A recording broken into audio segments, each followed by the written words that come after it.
Hello again, I am Jim Bob and welcome back to F1 Manager 24 Creator Team Career here on the PC with Cadillac. We are in the final week of Season 1, just 5 rounds to go, including tonight's race. And after the big boys showed us how it's done at Mexico, it's now our turn. Tonight we head to the Autodromo Hermanos Rodriguez for the Mexican Grand Prix.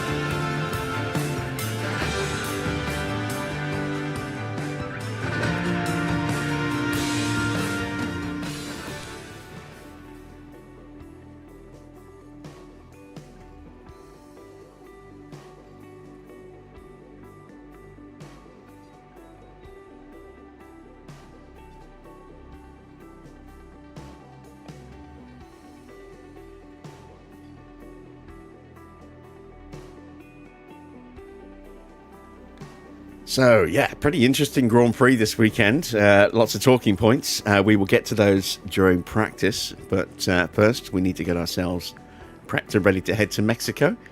So, let's take a quick gander at the cars, shall we? See if we have any parts we need to switch over. They're both running the Mark III chassis. They're both on the Mark II front wing. Both on the Mark III rear wing. No spares for those. No spares for the chassis. We've got a couple of spares of the Mark IIIs there. No spares on the underfloor. And we are on the new Mark IV suspension again. No spares. Ah dear. We are right at the edge of acceptable stuff. Hello to everybody who's lurking in the chat. Evening, B-Rad, Dino, Esparza. Good to see you guys as well. Remember not to leave the track and gain an advantage. I'll try not to. But no promises. Right, the cars look okay. What are we actually building in terms of spare parts? Let's have a look. We have one more chassis that will arrive on race day. So if we are unlucky enough to break one during qualifying, we will at least be able to replace it for the race. If we break one before qualifying, the only way we'll be able to fit it though is if we break Parc Fermé. So we'll see how that goes. We've got new Mark III underfloors just started. This is the last of the Mark IIIs. We've got one coming in 4 days. So that's our one spare underfloor on the way. We have very little parts and very little money, just 136,000. So we can't build anything else just yet. But the money from Mexico, assuming we make money in Mexico, should help maybe deal with some of those part shortfalls that we have. The drivers themselves are in pretty good spirits. Checo's home Grand Prix today, and let's see if he can put on a good performance. He has been outdriven most of the season by Valtteri, and we are potentially replacing him for next season. We shall see how that goes. If it goes through the way I'm thinking it might do, it's potentially going to bankrupt us next season, but it's an extra added challenge, isn't it? So let's take a gander then at the standings before we go into the race. So Mercedes lead the constructors standings, 466 points against Ferrari and McLaren. Those two teams separated just 1 point apart. Red Bull pretty much out of it in terms of the constructors, and Williams have been putting them under pressure of late, although Red Bull did actually stretch their lead over Williams in the last race. In terms of the drivers' standings, George is top by a pretty healthy margin, as you can see. He currently sits 66 points clear at the top of the driver standings from Max. Charles probably now out of it. He is now 110 points behind George. So it's whether Max can hunt down George. And on current form, got to say no. George has been pretty strong this season. 7 wins now for George, is it? Or is it 6? Let's take a look at the full standings. Yeah, 7 wins for George this season. Max has only picked up just the 1, but he has been consistent as you can see, with point scoring, 9 podiums so far, and a couple of wins in the sprints. We don't have any more sprints for the rest of the year now. We've used all of those up, all 6 of them, so it's just straight racing now. 125 points available, and half of that is the gap between Max and George. So it's looking like it is George's title to lose. It will be interesting, though, in the battle for third. Leclerc, having dropped out of contention, is now finding himself under pressure from Oscar Piastri. And last season's world champion Lando Norris currently languishing down in 6th place. Can he catch and pass Carlos Sainz? Will he be caught and passed by Lewis Hamilton? Let's find out as we head to Mexico. Targets for tonight, we're going to go 18th or higher with both. And off we go. We return once more to the hustle and bustle of Mexico City. Music is in the air this weekend, but it's not mariachi we'll be hearing. It's going to be the roar of the engines and the cheers of the crowd. Formula One is back in the very heart of Mexico City at the Autodromo Hermanos Rodriguez. How will the British driver George Russell fare this weekend? He was sensational in the last race. He took home the win and set the bar very high indeed. Ladies and gentlemen, this is Formula One.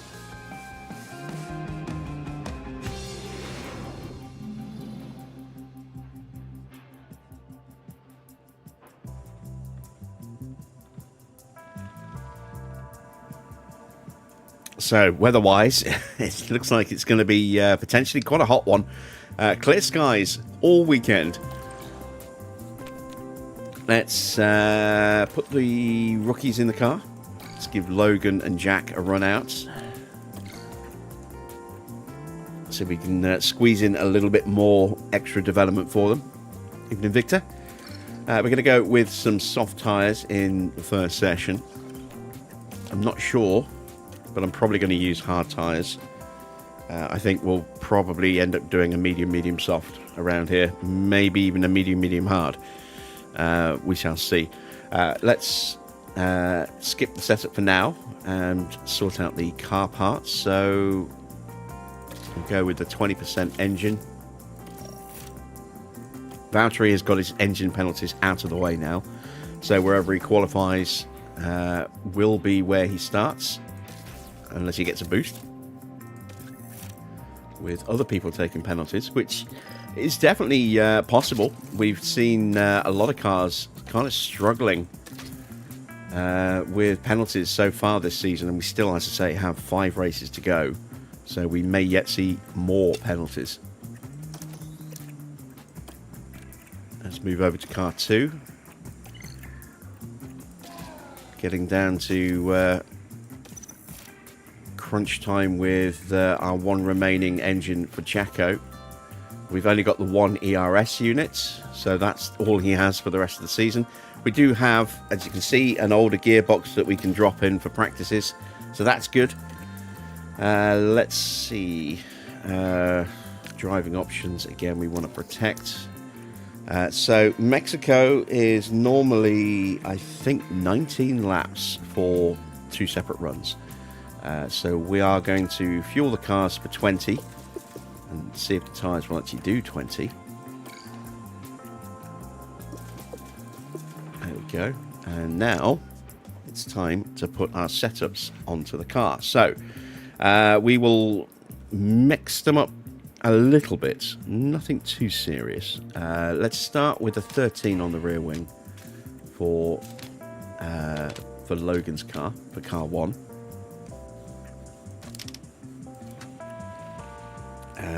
We'll whack that all the way up as well, and then I think I'll leave that in the middle.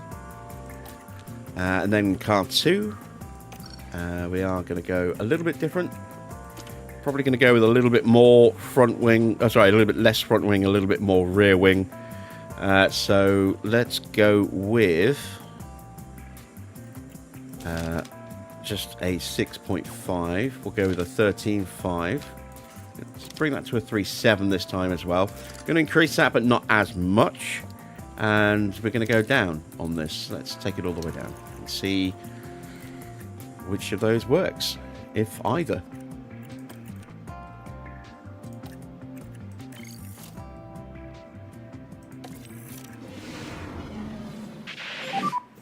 Green light.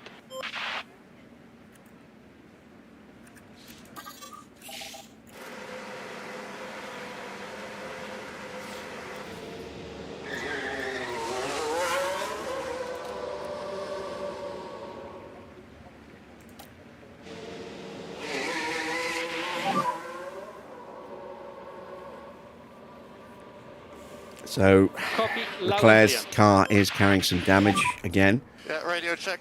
We do have some rookies. McLaren running radio's very good both for us. rookies in the car today, Ugo and Alex Dunn. No rookies for Red Bull. Victor Reminder for Martin brake in temperature. for Russell this Understood. time. Antonelli actually gets a run out in FP1 for a change. Gabriele Mini is in for Colapinto. Williams running both their rookies, Porsche and Browning. Browning retiring at the end of the season for Formula One because he can't get a drive. No rookies for Haas or for Racing Bulls. Tim Tramnitz sits in for Nico Hulkenberg and Audi. No rookies at Aston. And of course, we're running both of our rookies. So 1, 2, 3, 4, 5, 6, 7, 8, 9. 9 rookies out of 22. Almost half the field.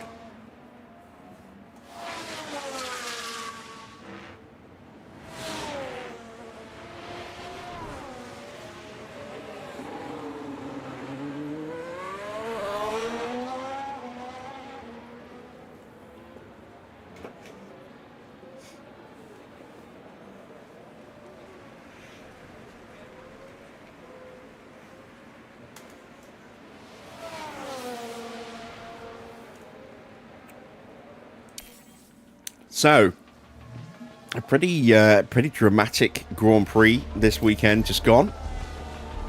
New leader in the championship by 1 point is going to be very close, potentially. I don't know what is going on with Oscar at the moment.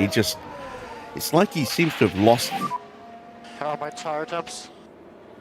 I don't know if motivation's the right word. He seems to have lost.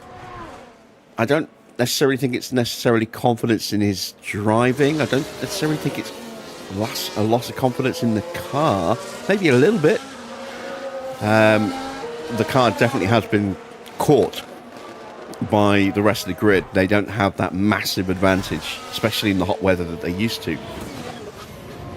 I do think he's maybe lost a little bit of faith in McLaren as a team, as a result of the papaya rules mess that they've created for themselves this season. But it is a strange one. He was so dominant at one point over Norris, and now he looks like a shell of himself. I don't know, maybe he's just feeling the pressure, having led the championship, but he's led the championship since April, so I don't know if it's that. I'm not quite sure what it is that's going on with Piastri. It's a little hard to figure out.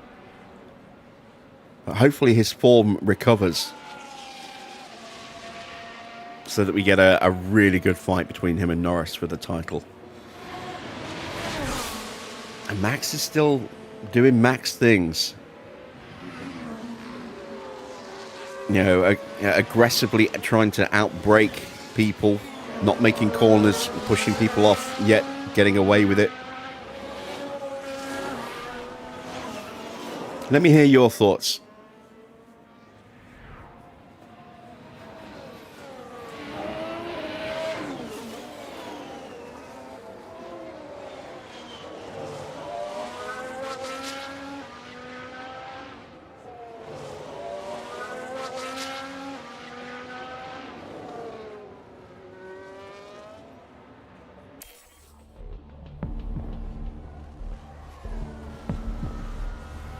He doesn't sound happy with it. Yeah, this is what I was wondering as to whether or not he's just lost trust in the team a little bit with, the mess of, as I say, the whole papaya rules situation. They've made a mess of things this year in managing their two drivers. trying to create a situation of balance and fairness, which I can understand to a degree, but at the same time, it's Anything we can help you with? it's not just a team championship; it is an individual driver championship as well. And at some point, you have to just let the drivers go at it properly, aggressively, without handicapping them.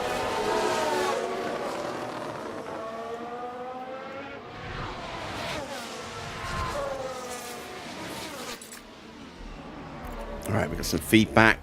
84% for Sargent. It's not amazing, but it's not bad. Let's call him in. We have developed a fault on the gearbox. Practice your pit lane entry. Okay, so that gearbox could possibly fail on this second run if we're not careful. Let's take a look at the fault that's developed on the other car. Temporary power loss in the engine. Okay, Pit entry. that should be all right. So You're surprised how well Verstappen was on lap 1 by giving the positions back. Lap 1 was a bit crazy, wasn't it? I do feel Hamilton got completely screwed over at the start of the Grand Prix. First off, by Leclerc on lap 1.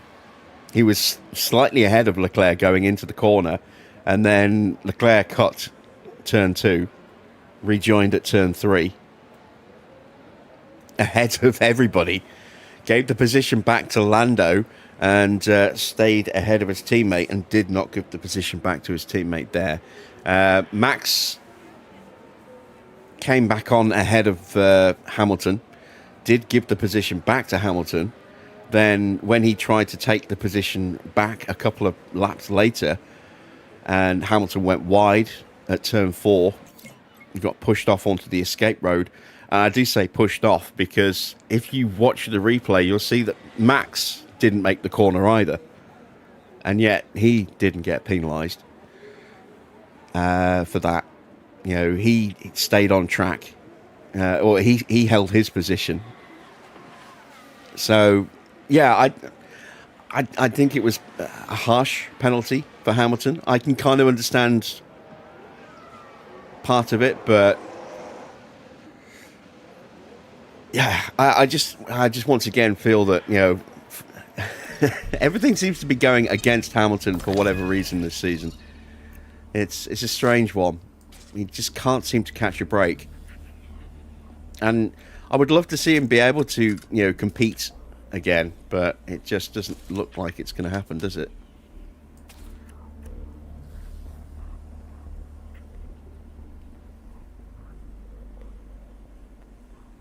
All right, let's give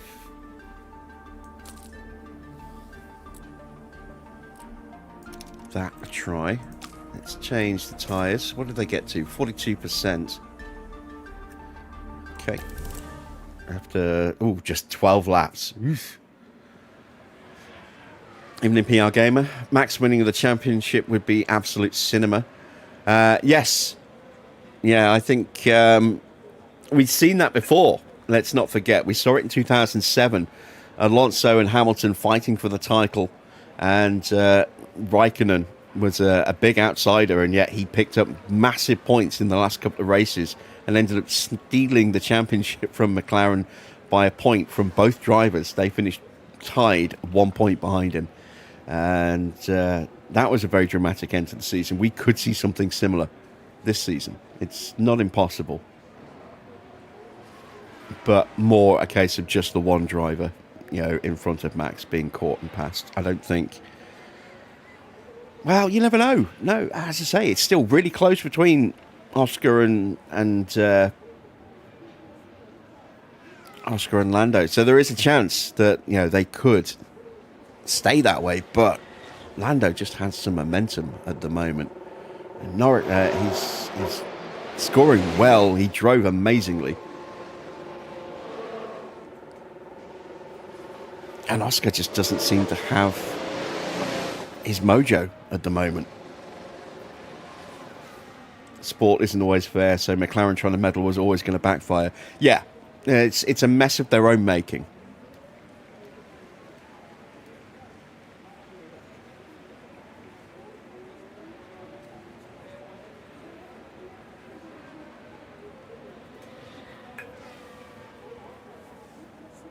He went from being behind, or went from being with Verstappen and Behrman to 2 seconds ahead. Yeah, I mean, yes, but like I said, let's not forget, Max didn't make the corner either. So when he came back on, he comes back at a compromised angle. It's going to slow him through the next couple of corners.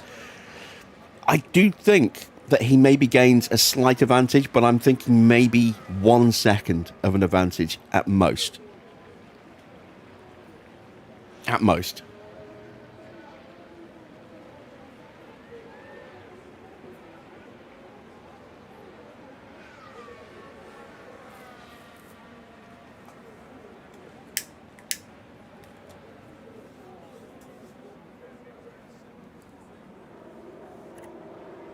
All right, still waiting for feedback from Jack.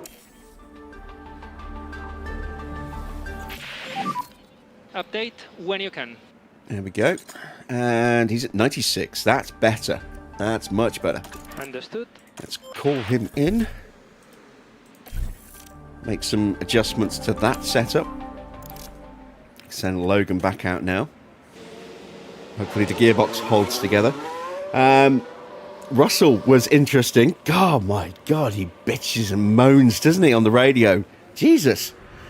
It was just endless. Oh, give me the position, give me the position, give me the position. I can make it. I'm so much quicker.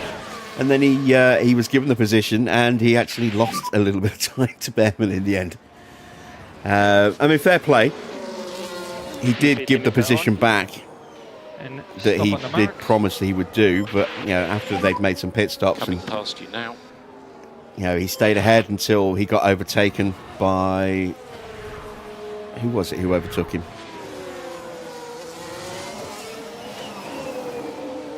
I forget. Was it Oscar who got past him? And then he gave the position back to Antonelli. But I did find that quite funny that he was so insistent. He was so much faster, and he got ahead. You know, got the position from Antonelli and went nowhere. Absolutely nowhere. He was just the same kind of pace. I think he was thinking less about, I've got so much more pace and I've got a McLaren at my arse. I want Antonelli to have to deal with it. I don't want to have to deal with it. I think that was more his motivation for getting the position. Let me have no issues of keeping a car behind me. Let me just have a nice, free, comfortable drive. Put all the pressure onto my rookie teammate.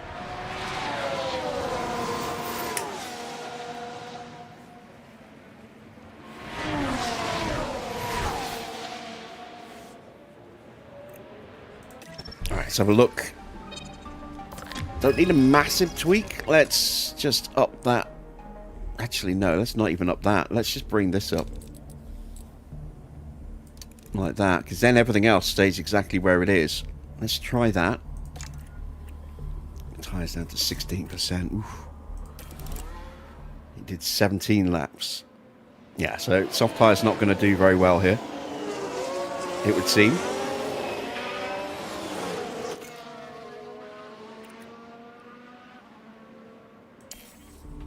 And what a great drive it was from Behrman as well. We haven't even talked about that. Fantastic drive for him. He was never really going to be able to battle for the podium, but an amazing result for him nonetheless.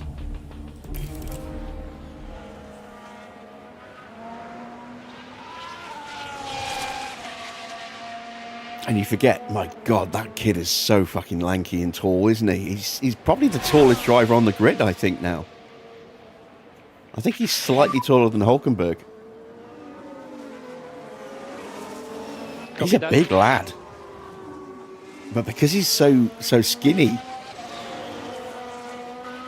he kind of just... He looks almost a little stretched.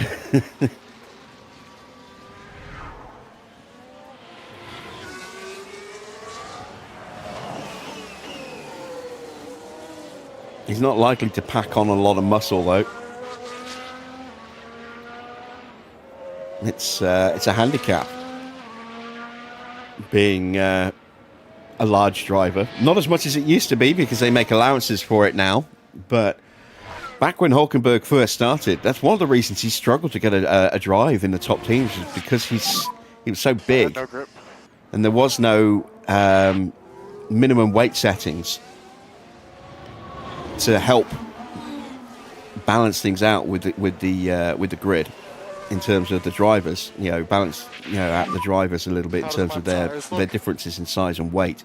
That's one of the reasons Hulkenberg always struggled to get even considered for a top team. Wasn't necessarily down to his lack of ability. It was just because he was so damn big and so much heavier than a lot of other drivers.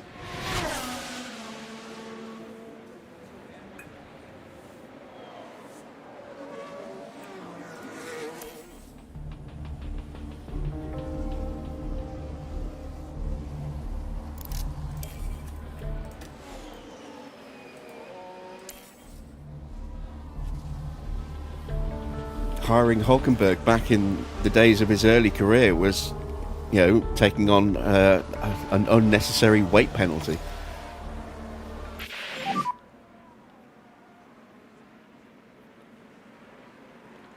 And try to keep the temperature on the tires.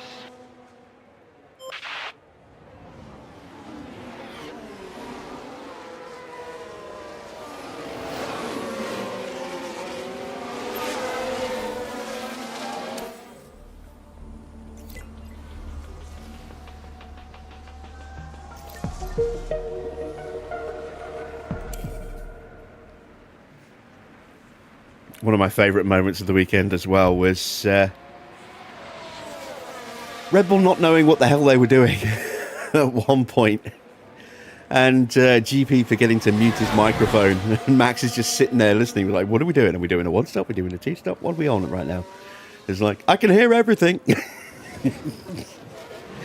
You just know immediately there was a quick press of the mute button and oh shit from GP.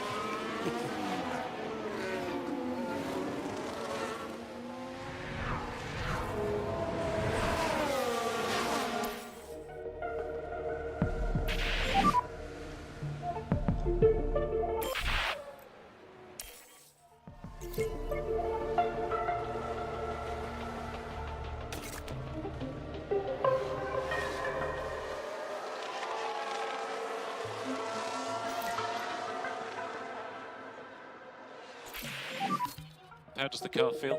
Oh my god, we've made it worse. 74%. Okay. We've seen it.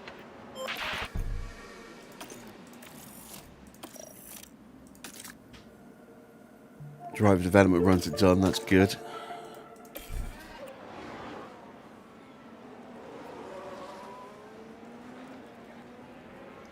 Maybe we've got a 12.5 on the rear wing. In the pit lane. And limiter off. And so we're going to have two wildly Stopping different on the marks, setups. Going to P1, please.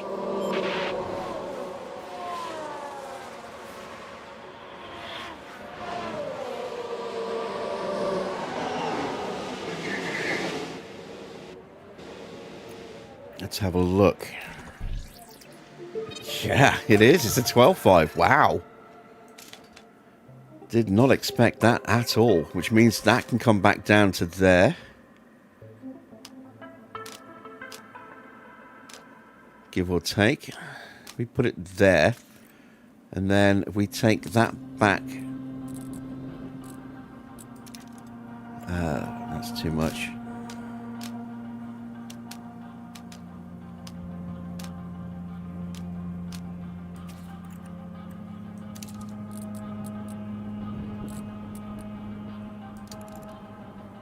I think we're just off on the traction. Ooh, this is going to be a little tricky to nail.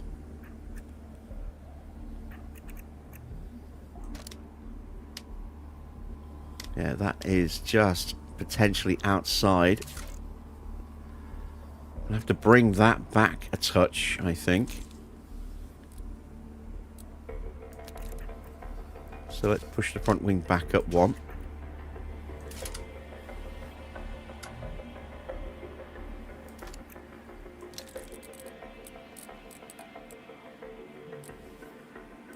Let's try that. That looks like it could be very, very close. We will...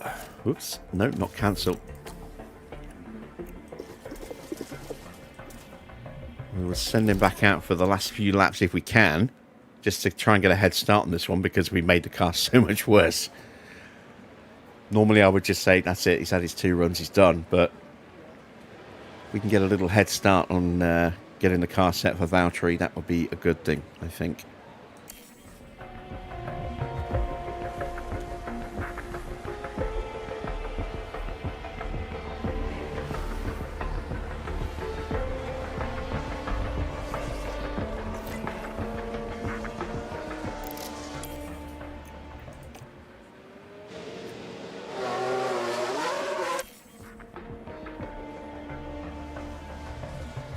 Oh, that's it.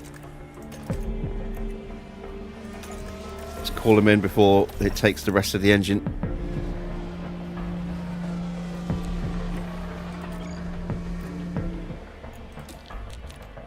Yeah, gearbox is gone, but we got him in before it failed, so it saved what was left of the powertrain.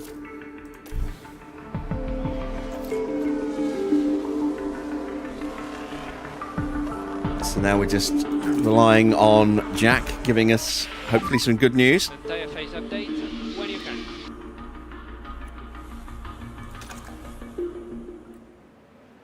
Copy.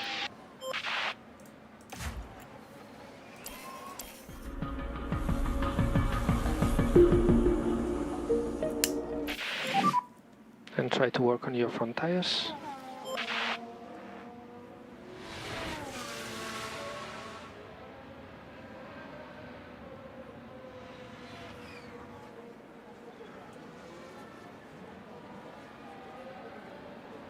Come on, give me that feedback before the tyres go pop.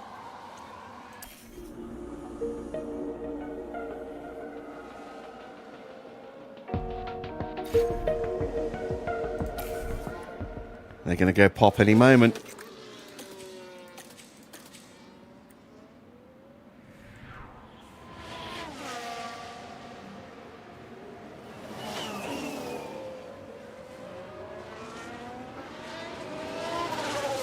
They're not at temperature, and I'm not sure if that's just because we're not driving at full speed, given the knackered up bits that we've got on the car, or if the temperature just isn't high enough for soft at the moment, which worries me about how hards would do.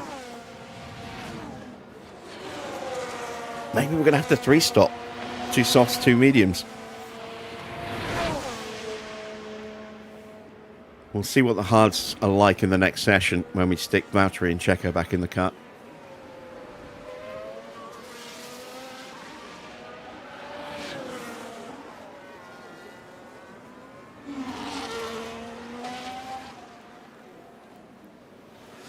There's the puncture. And box, this are box, speed confirmed. Yeah, hit that inside curb. Pop the inside tyre. It's normally the outside tyre that goes, but this time it was the inside.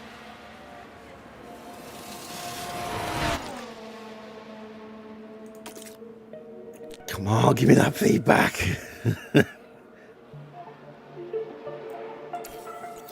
There we go, and we actually made it slightly worse. Joyous.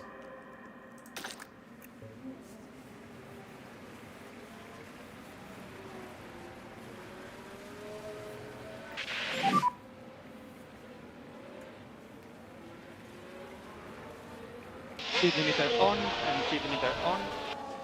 Been watching a couple of my old F1 Manager 23 videos. So the McLaren, not the McLaren, sorry, the Mercedes series we did at the beginning of F1 Manager 23, when the game still needed some patches to fix some issues. And it's before team switching was even a thing as well. So, yeah, I've forgotten just that wasn't even a thing in F1 Manager 23. It had to be patched in. But just watching how the cars behave in that compared to how they behave now, it's night and day in terms of, you know, the way they approach racing. It really is. I mean, they're so much more skittish.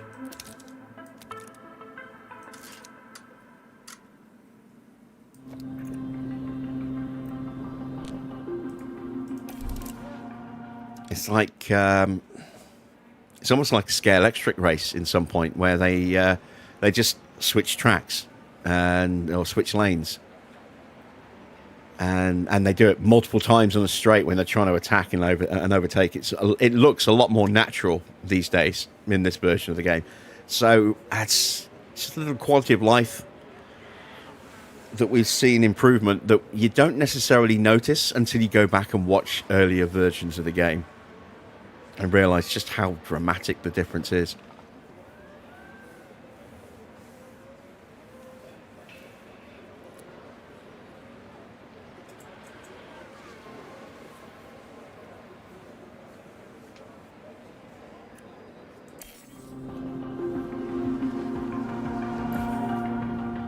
All right, the session is done. We've made changes, wholesale changes to both cars.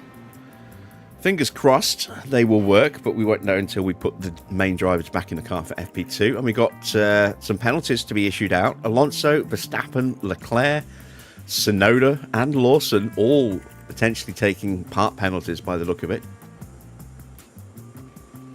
Let's move on to session 2.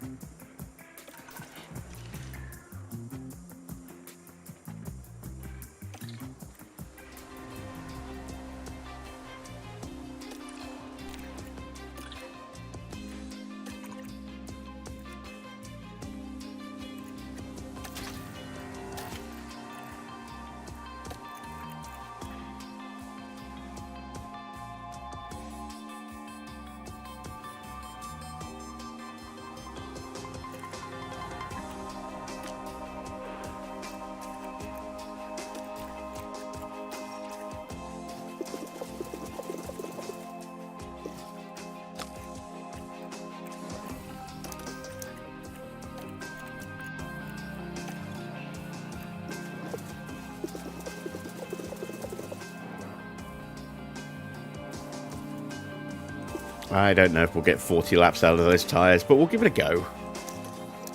You never know. We might be lucky. Do I change out, though, that engine?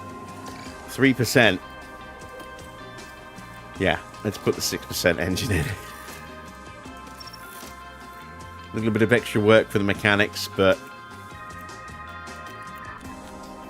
I think it needed to be done.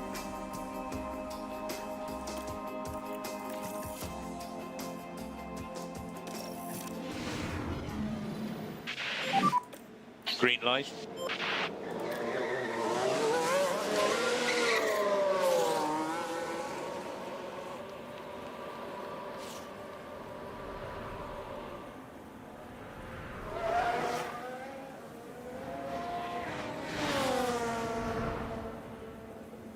So, we are going to reduce next season down to 20 Grand Prix, but we're going to increase the number of sprints up to 10.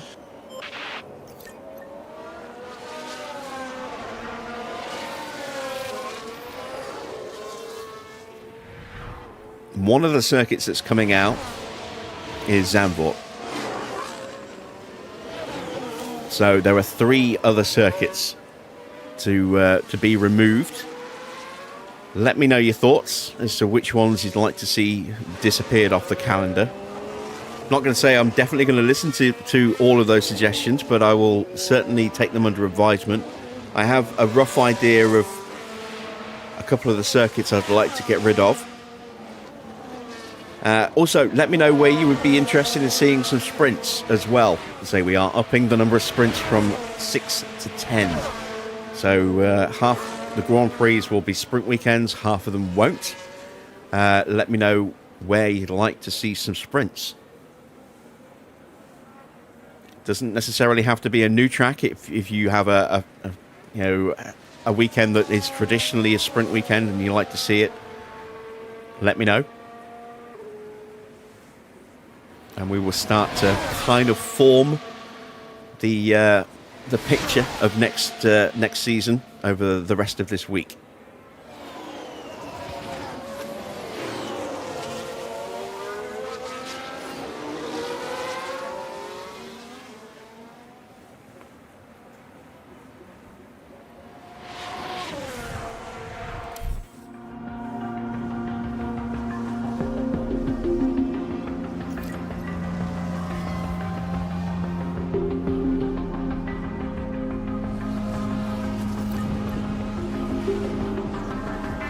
I will put a post up on my community tab asking for suggestions as well. I'll put that up after tonight's race. So drop your comments on there as well. If you are going to suggest them in the stream, make sure you add them to the community tab as well, so that we've got an easy way of keeping track. How does the car feel? All right, feedback from Valtteri, and it's a big improvement, 95%. It's still not perfect, but it's a lot closer. Oh, Checo's only at 2 of 5, look. 3 of 5.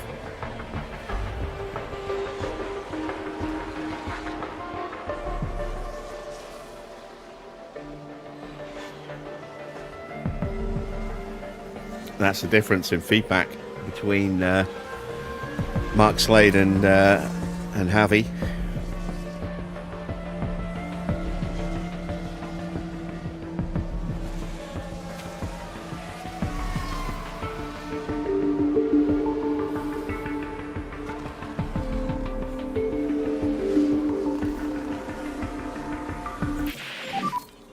Any feedback on that? All right, feedback is optimal.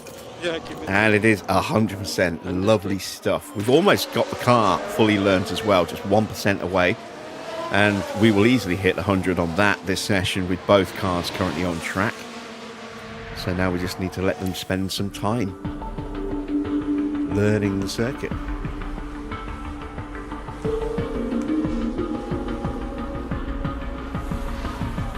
Yeah, look at the tyre temps. They are not firing up, are they?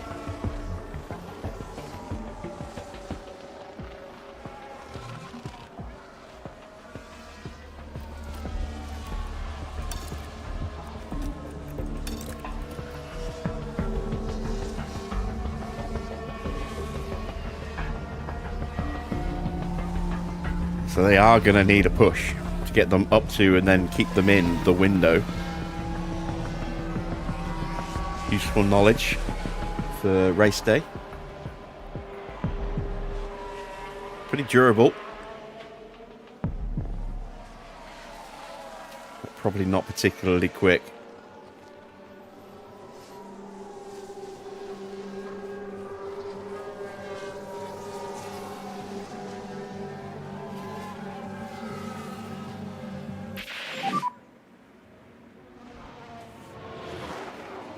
Copy.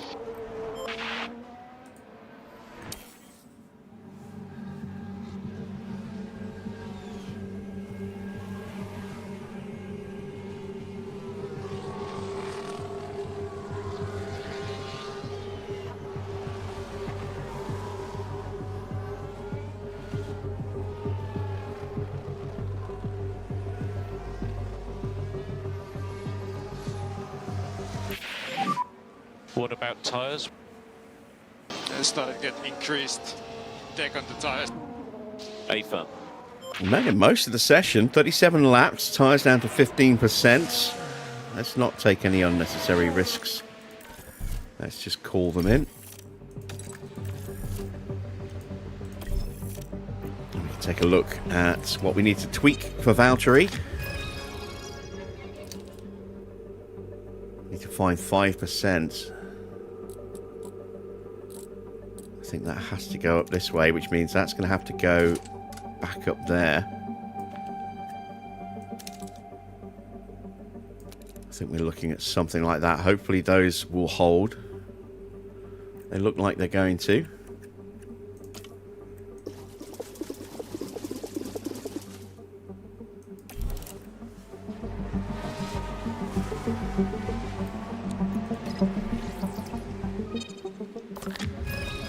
And there we go, Checo fully prepared, but we do need to send him out for at least a shakedown lap on mediums in the next session, so we don't give up all of our softs.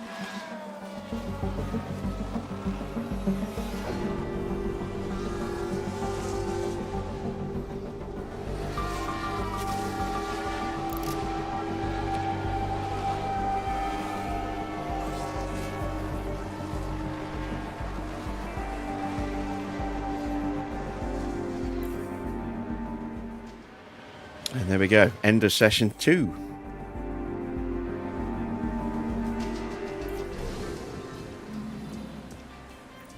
Any more penalties? Max, Sonoda, Alonso, Leclerc, Lawson. I think it's still the same 5, isn't it? All right, moving on to practice 3.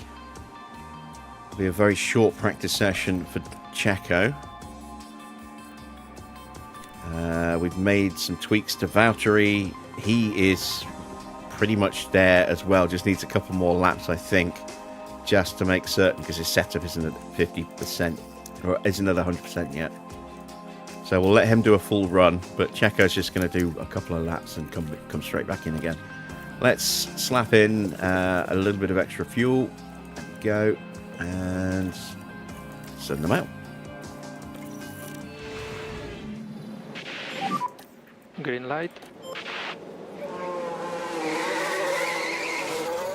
And interestingly, Leclerc has that penalty pending. If it's for new parts, there's still something wrong in his engine. I need to have a look. I've been trying to avoid doing this all season, but I need to have a look and see what that issue is. Because it's been there for like 2 or 3 races now, and he's had penalties in the last couple of races for new parts. I'm guessing it's engine. No, it's his battery. Oh, it's not too bad. It's only 39%. So you can see, brand new engine this weekend, new gearbox last weekend. But he's happened to take penalties at both Grand Prix. This is why we tried to hold off on Valtteri and Checo and get them all out of the way in one go. Perez took his penalties. Where was it? Monza? I think it was Monza. And Valtteri took his at Singapore.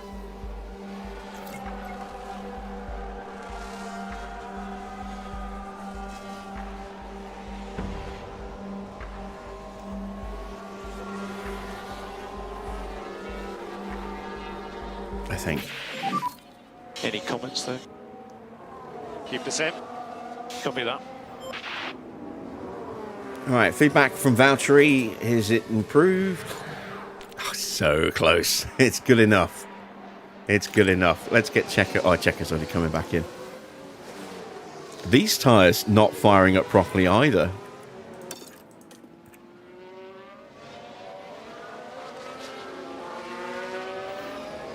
Track temperature is higher. But if we have to push the mediums as well, ooh, yeah, okay, we are probably looking at a 3-stop.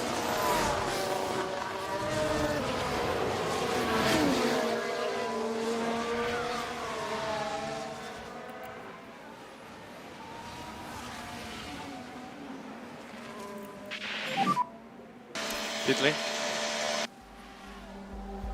And we need speed limiter on, and stop in front of the garage.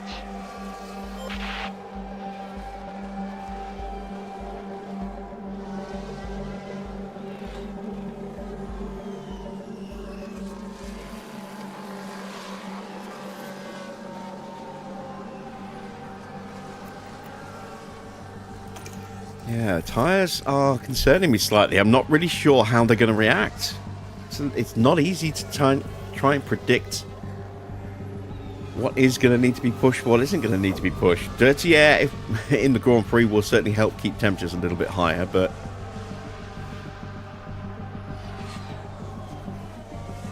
it's not easy to decipher exactly what level of push is going to be required. Oh, that could go either way. I'm not going to chase it. It's not worth it.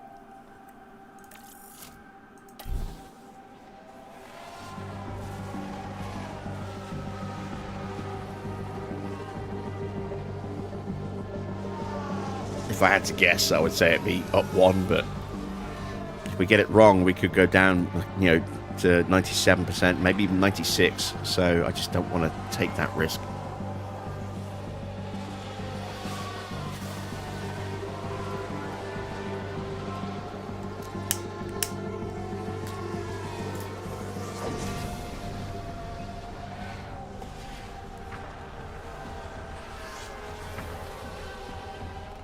we are done then with practice. We just need to wait for the rest of the grid to finish their runs. Let the session time out.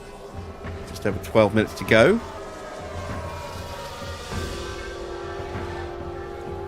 While we're waiting, a reminder that the Jurassic World Evolution 3 series is still going strong. New episode dropped today. I'll be recording some more after tonight's race, ready for the rest of the week's videos to go live.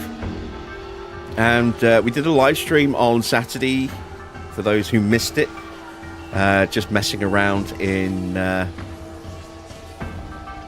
sandbox mode. There are challenges like there were in the last game that we will probably tackle in a separate playlist once we're done with the campaign. Just play through each challenge map. But yeah, if you have an interest in Jurassic World 3, be sure to check that out.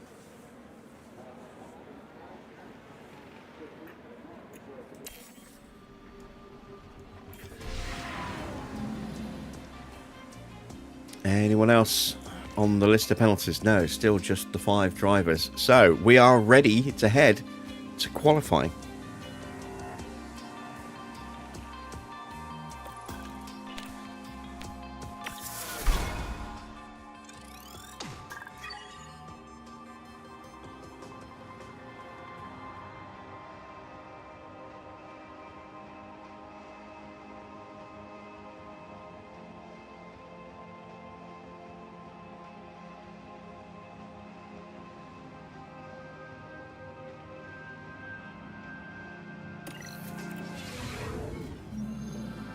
We're moving on now to the all-important qualifying session. Mexico City's thin air presents a real test to teams during qualifying laps. Reduced downforce can mean tricky cornering and a test for keeping the power units cool around this track. And here's a driver there's been quite a focus on recently, Karun, Valtteri Bottas. It's interesting because they weren't that fast in practice. I'm not sure if this was a lack of pace or just the team trying different things, but I imagine we'll see their true performance soon enough. Fortunately for us, it's nearly time for them to hit the track.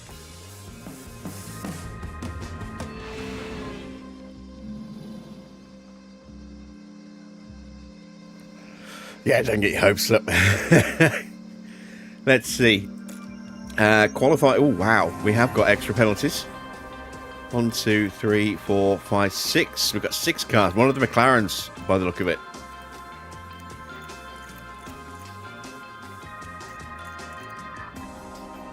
No, wait. 1, 2, 3, 4, 5. There were 6 in practice 1. Ugo.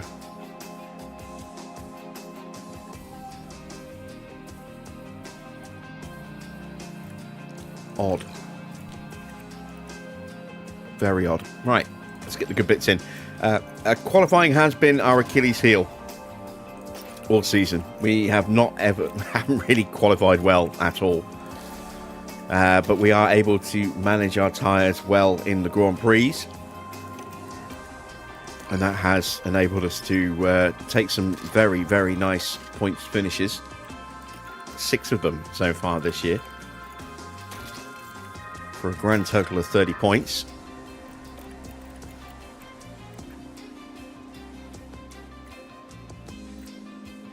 Let's see if we can break our qualifying curse today.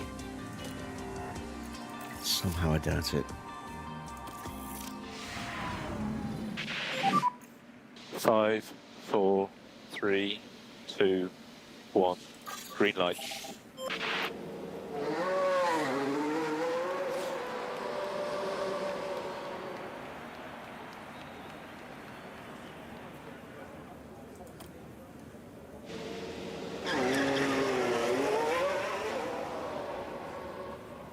All right, let's ride with the hometown hero.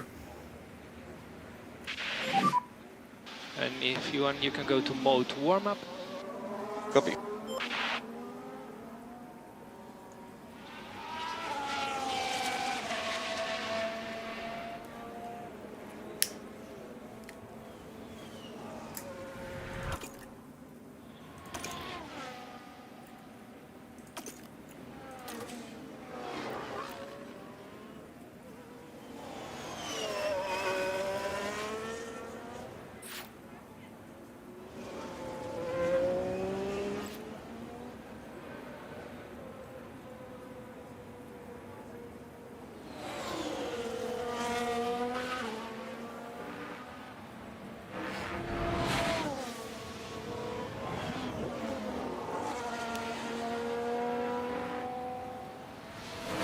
So tyres very much outside the window at the start of the lap, but I'm guessing they'll be screaming by the end of it. And track is clear, track clear.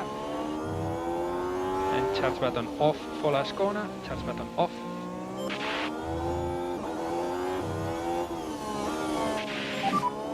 Gap is good. Remember, mode push.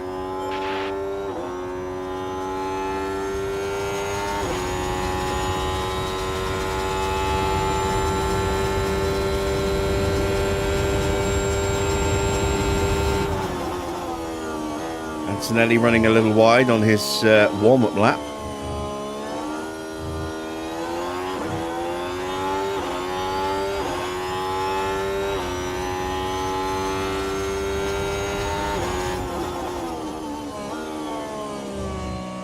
There we go, tyres now up to temperature. 28.2 for Perez. Let's see what Valtteri does. 28.0.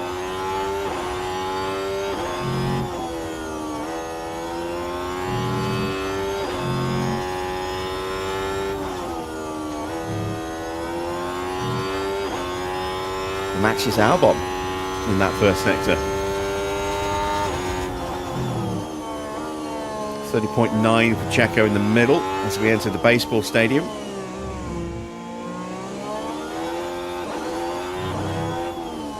And half a second slower than Valtteri.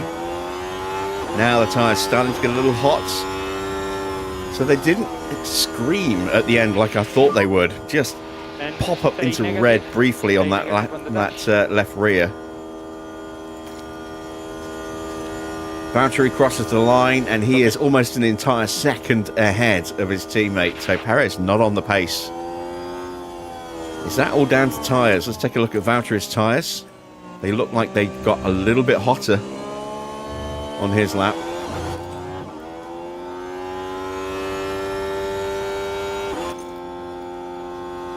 Second run will see some improvement there. Look at Antonelli, he's only a 1/10.5 ahead. I know he had that little moment in turn 9 on his warm-up, so that might have reduced his confidence a little bit going onto his flying lap, but yeah, not great. Let's see, Russell now starting his flying lap. Championship leader, comfortable championship leader as well. We'll have a little bit of traffic to deal with on his lap potentially. Antonelli and it's not Sainz, is it? It's Gasly on an in lap. Both of them on in laps.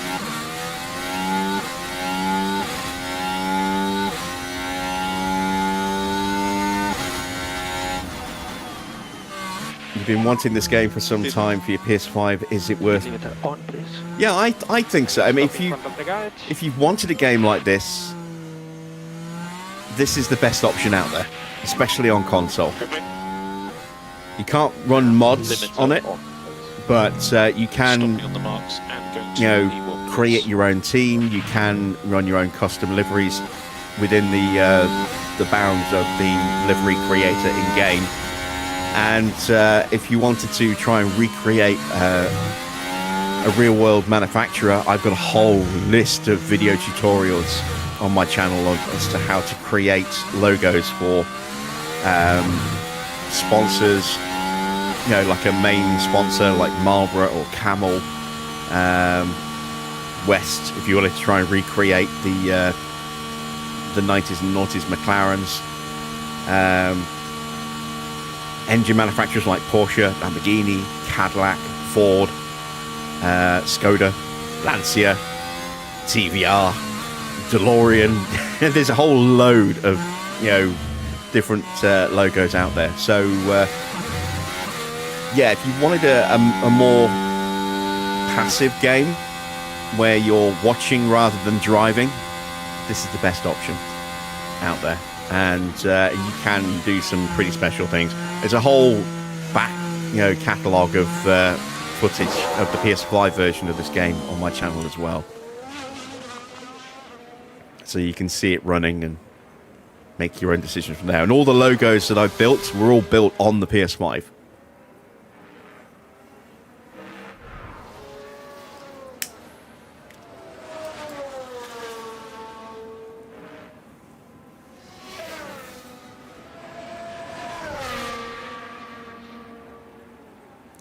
It's Ferrari looking quick at the moment. They are first and second.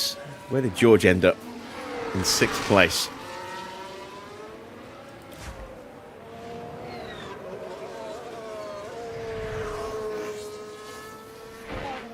Ollie Behrman currently in 9th place.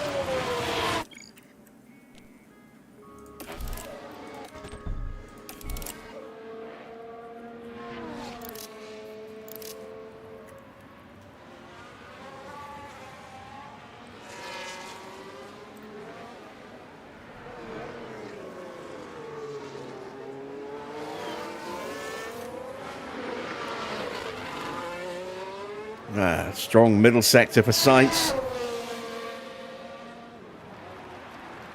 He goes up to P3. Not Colapinto and Lindblad about to end their laps. Hulkenberg as well.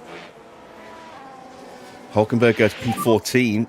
So watch out for the next car. Colapinto 15th. Oh, wow. Yeah, he got held up somewhere horrifically. Really bad in the first sector, look. Same for Lindblad. Right, Oscar is through the first sector.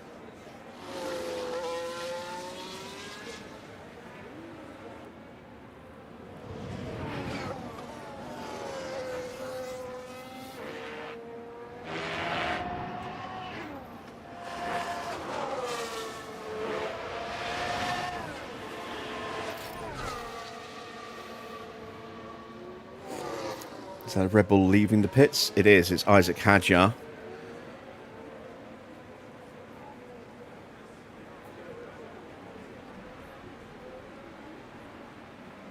Not a bad lap so far for Oscar.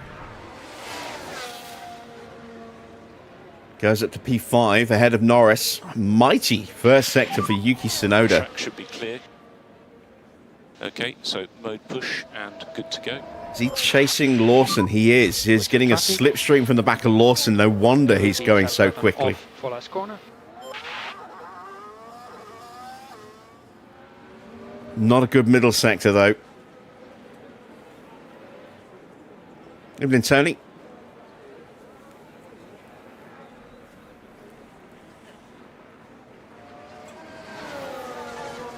Right, round the final turn, up to the line. And it's only good enough for 11th in the end.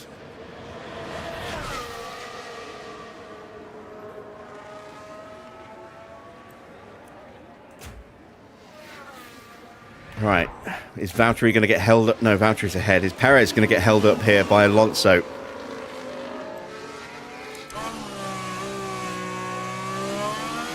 Yes, a little bit. With that. We've seen it. And he's not happy with it.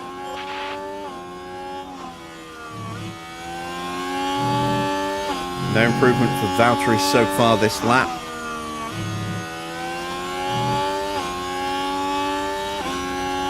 I don't think Valtteri's going to find any time this lap. Checo's finding time though. Let's hope we don't get a stupid VSC 2 laps from the end like yesterday. Well, it depends where we are on the grid.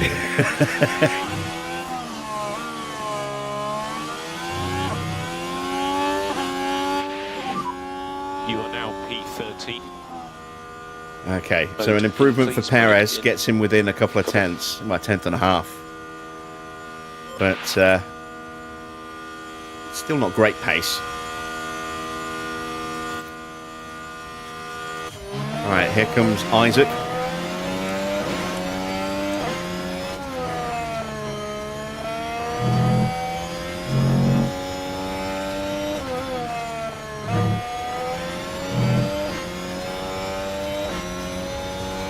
We get out of Alonso's way because we're not dicks. Antonelli looking to improve. He's on a personal best so far. Around the final corner, crosses the line. He goes second.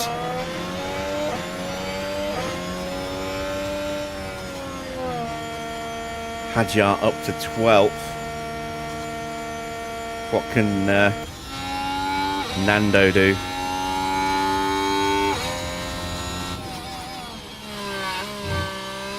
So many questionable decisions yesterday. Yeah, I think there were definitely some questionable decisions. I think Leclerc got off easy with turn 1.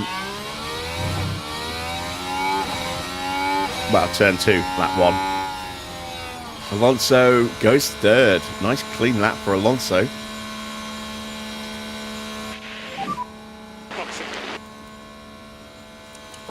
Watch your speed in the pit lane. Stop on the marks.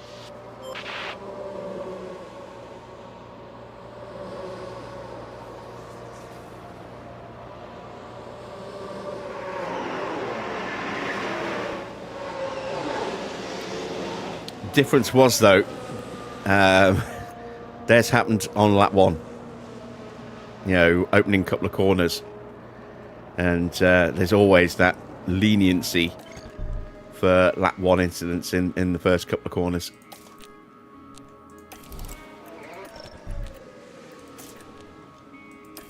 Which, you know, makes sense. I understand why they do it, but it is easily exploitable, as we saw.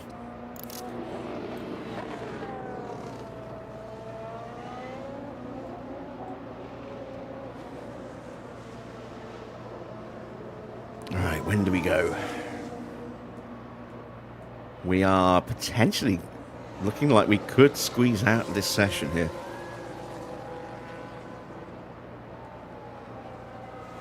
Leclerc with a mighty middle sector. Wasn't a particularly good first sector, but very strong in the middle. Can he squeeze some improvement out of this?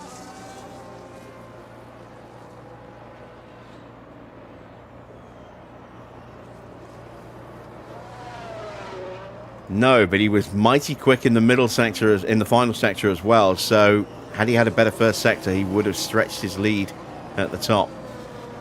Or did he actually go a little bit quicker? No, he didn't. He was down. Wow, look at that. He was down 6/10. So he's only just up there. Only just up there. Well, nearly 2/10 there, but he lost. He lost almost a second in the first sector. Wow. No wonder he didn't improve.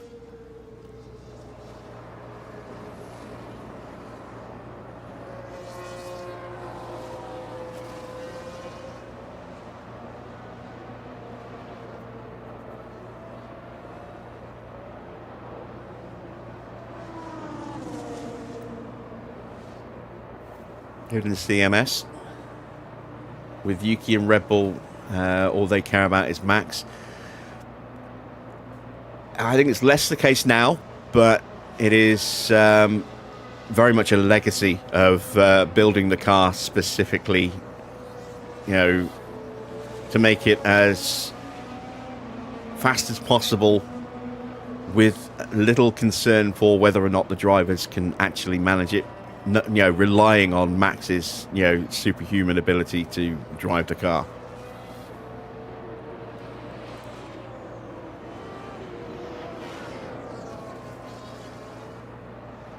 It's not that they tailor-made it specifically for him, but they made it under the assumption that he would be able to actually drive it, with little thought to what it would do for, you know, whether or not his teammate could drive it.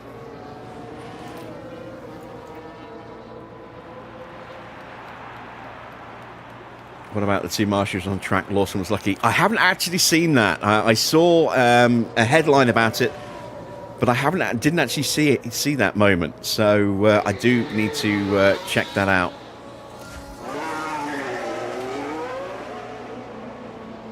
We popped out in front of Norris. That could be bad for us. We are now in the drop zone. There are improvements to be found. Look, Behrman is improving. Lindblad is improving. Although Lindblad, there was no reason he couldn't improve, really. 5 seconds off the pace with that awful first lap of his. For brake temperature. Gasly's up to P3. Track is definitely ramped up. You can see how much more grip there is now. In terms of the grip curve, we're definitely on track at the right time, but there's a lot of traffic. Are we going to get a clean run? If we can get a clean run, we should have a really strong chance of getting out the session, but it's a very busy track now. Close.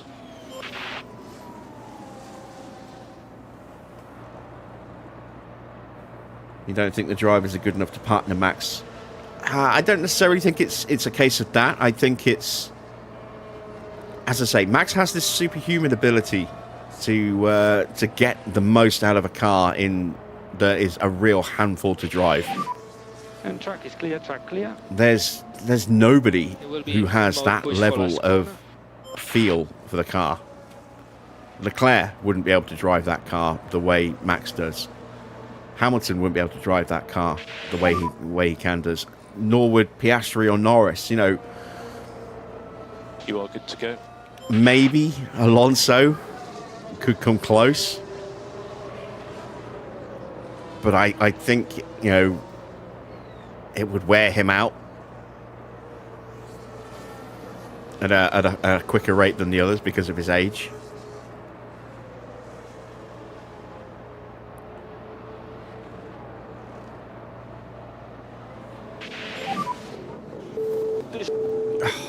Damn it. Perez complaining about traffic again. Oh, we've got an issue for Hamilton. Got a vibration. Problems for the Ferrari. Not sure what Perez is actually complaining about. Valtteri's more likely to have traffic issues to deal with. He's got Hadjar in front of him. And Norris right up his backside. He's got a McLaren up his arse. So Perez has not improved at all. He is not going to make it through. Valtteri might have an opportunity. Hadjar gets out of the way.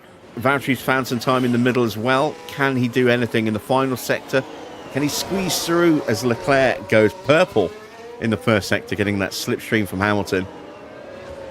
Will that dirty air now bite him through the middle sector? Across the line, Valtteri finds a 10th. So, yeah, once again, just not able to get through. Max in a McLaren would be unbeatable this season? Yes, absolutely.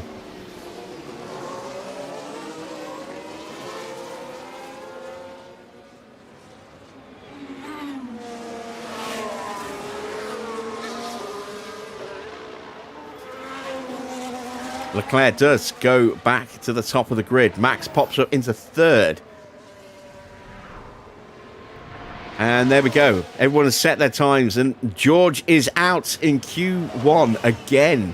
Lawson, Russell, Hadjar, and somebody else will join us at the back of the grid. Who was it? Hulkenberg. But we do have penalties. Lawson will start essentially from the back of the grid, I think, or close to the back, depending on how big that penalty is. And then we have penalties as well for Alonso, Verstappen, Tsunoda, and Leclerc. Let's see who's stuck it on pole. It's Leclerc, but with that caveat of a penalty. So Lando will start this Grand Prix from pole position. Alonso got it up to third, but he also has a penalty, as does Verstappen in fourth. So we're looking at potentially a Norris-Hamilton front row here.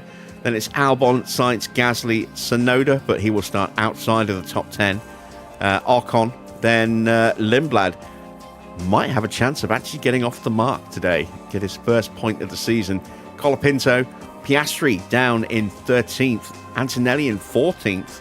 Again, penalties are going to move these guys up potentially, but a very unusual grid. Very unusual indeed.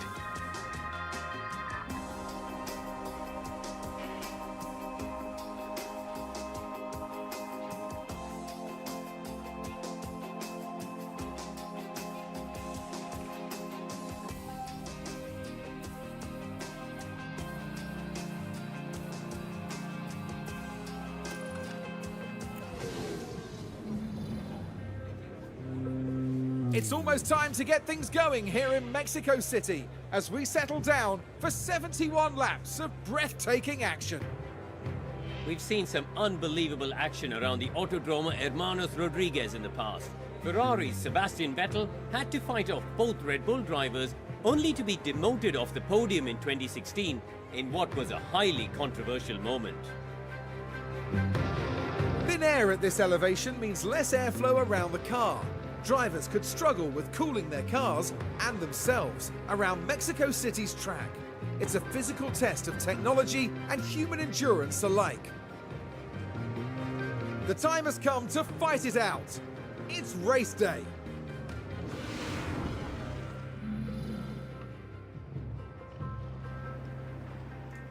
All right, let's take a look at the amended grid, shall we? Evening, Johnny. So it is a Norris-Hamilton front row. Albon and Sainz, Williams locking out the second row. Then it's Gasly, Ocon, Lindblad's up in 7th, Colapinto 8th, Piastri 9th, Antonelli in 10th. 11th, Ollie Behrman. 12th is Bortoletto. Then it's Alonso in 13th, Max in 14th. 15th is George. 16th is Hadjar. 17th and 18th for Russ. Sonoda down to 19th. 20th for Nico Hulkenberg. 21st for Leclerc. And 22nd for Liam Lawson. I think they might have actually finally changed that ERS unit for him. Do you partner Max with another rookie or Hadjar and see what happens? Or do you take a veteran or more proven driver like Yuki? I think it doesn't really matter if they don't change their philosophy about how they design the car. I think if they're going to continue to make the car as twitchy as possible, chasing ultimate pace, it doesn't matter who you put in the car with Max. Max is going to be the only one who's going to be able to get anything out of it.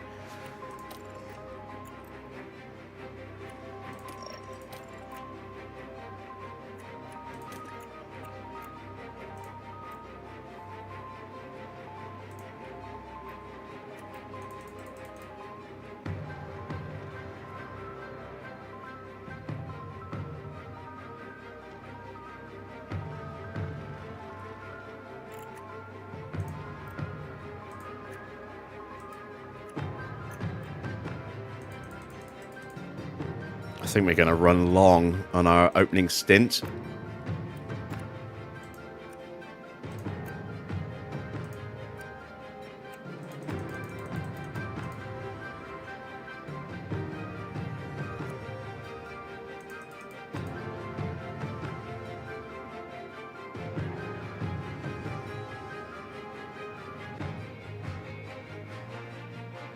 I get the feeling these tyres won't wear that quickly, so we could make that work by stretching these out. But if they don't, we need to build an alternative strategy. So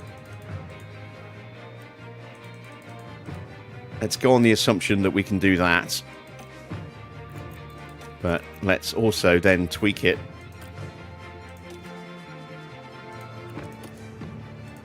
With a set of soft tyres as well.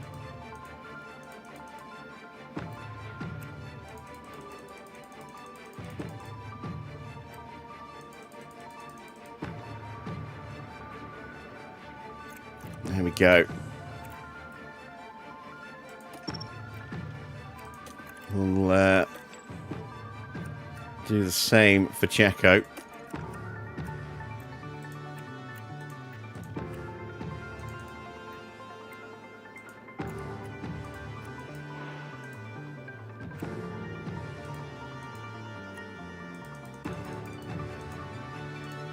And we won't bother planning a second strategy for Checo because we can just work off what we've done for Valtteri.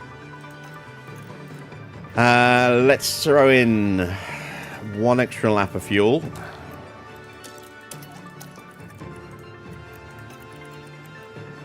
Going to be vulnerable on the first couple of laps because we're on hards. But if we can stay with the groups, we could potentially get some nice overcuts. All right, we are ready. Let's send them to the grid for the start of the Mexican Grand Prix. Well then, it's not long until we get started here, and we should be in for a tightly contested race. There's a lot of talk about that man, Nico Hulkenberg. P20 is definitely not where any driver would want to find themselves. But they've got to get their head down and work hard. So let's see what today has in store, shall we? Bit of an ignominious end to Hulkenberg's career. He is retiring at the end of this season. Here we go with the Mexico City Grand Prix. As is Fernando. And it's lights out, and away we go. Right, who gets the launch off the line? Norris gets away well. So does Albon, getting that slipstream. And Gasly as well. And Sainz might get Hamilton yet as well. Perez down to 20th. He's lost some places. Valtteri's actually gained a place. He's gained 2 places. He's got ahead of Max. Getting a slipstream off the back of Bortoletto. Can we complete this move? Yes, we can. Let's get Here's the replay. a replay so Now we can this was see. Valtteri Bottas. Can they squeeze by? Yeah, so he got past Tsunoda. And that's Got alongside Max. And then was able to drive on through to take that position. Fantastic start for Valtteri. Perez down to 21st. Not so good for him. Charge on. So it's Norris from Albon, Gasly and Sainz. Hamilton down to 5th place. There is some damage on that Ferrari, somewhere in the engine bay. Leclerc did not get a replacement ERS unit.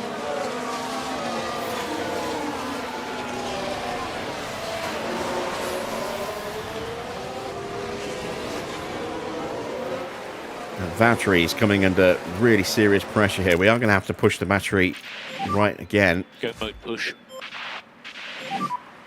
DRS is No need to do that with Perez just yet. You're currently P15.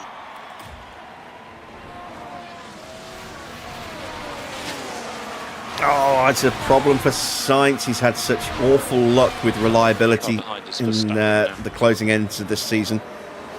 We didn't quite get there in time to see what the fault was. And Max gets us. We're side by side trying to fight him off, but yeah, he's on soft tyres. And it's Max in a better car than us. Okay, let's get on it. Sold us a dummy. Fainted to the inside, switched back to the outside. And then just had the line he needed. Not too bad, that.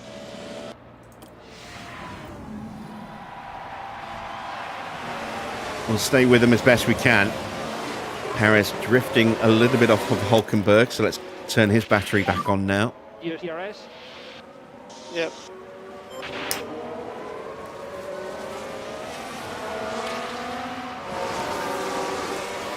And Norris is gone. He's 3 seconds clear. Are we going to see a very dominant Norris win? Art imitating life.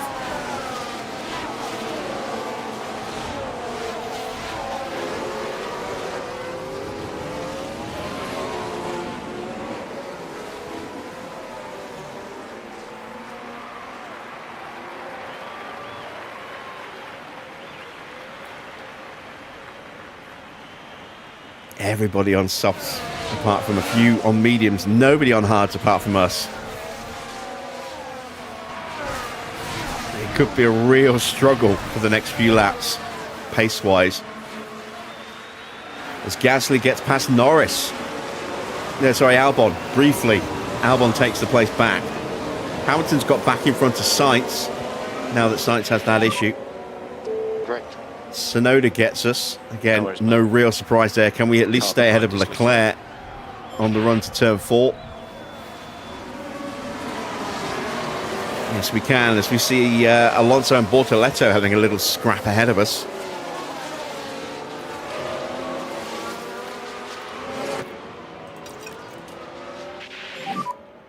Just take care of the tires for the moment. Copy.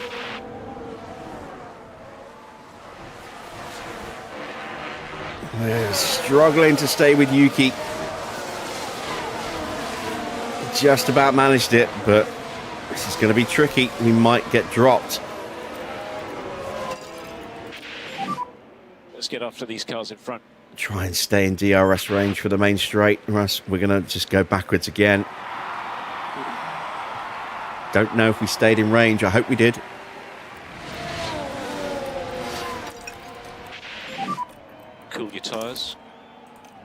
Yes, we did. Understood. Charge on. Copy.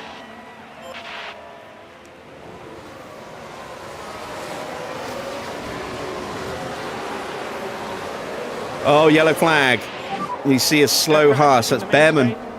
No, it's Ocon, sorry. Is that a collision with the Sainz? I think it was. Ocon trying to go around Sainz. Oh, yeah, Sainz just turning in on him.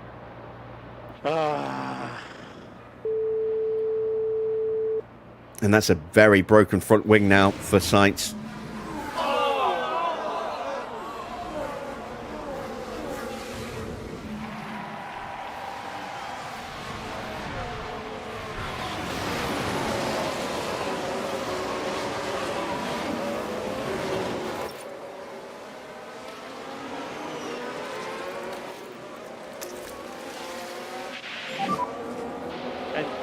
See Hadjar stealing up the inside of Charles Leclerc there and completes the move. Is this going to be a penalty for Sainz? No, it's deemed a racing incident.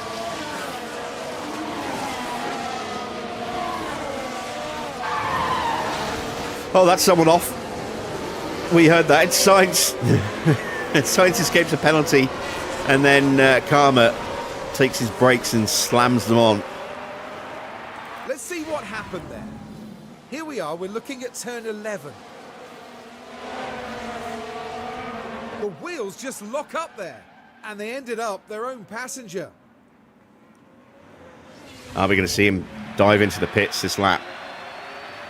He's at the back of the grid now. You are doing a good job.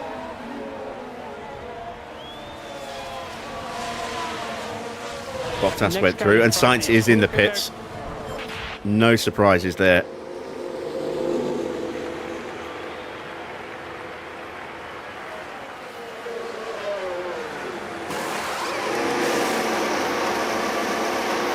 Goes onto a set of medium tyres.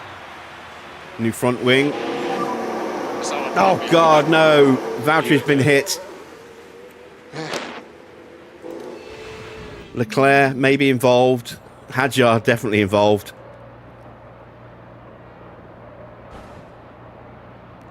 Okay, so almost a carbon copy of Sainz. The team glued to the monitors and watching their hopes crumble away.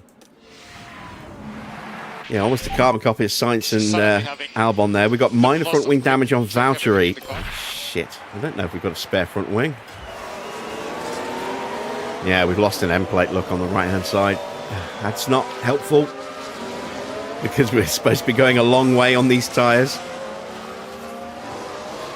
At least it's only minor damage. Hopefully it won't hurt our pace too much. Tyres didn't take any real damage. Racing incident again, no penalties given. But now we're going to lose the back of Yuki Tsunoda potentially with a lack of grip. Looks like we might just have held the DRS. So we can push Hulkenberg, not Hulkenberg, Perez past Hulkenberg. Use the energy. Okay. Under pressure from Lawson, he might well jump us. Yeah, we're at DRS. Lawson's right up our chuff.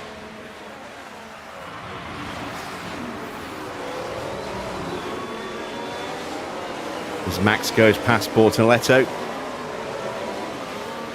Perez just about holds Lawson at bay. Bortoletto gets back in front of Verstappen, but that might be temporary. He's going to have another go into turn 4.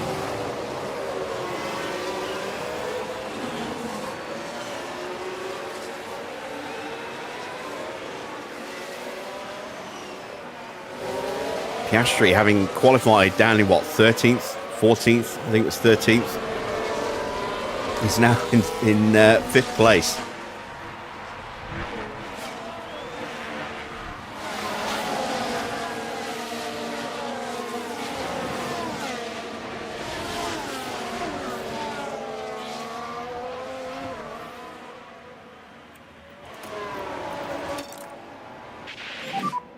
And try to increase pushing status.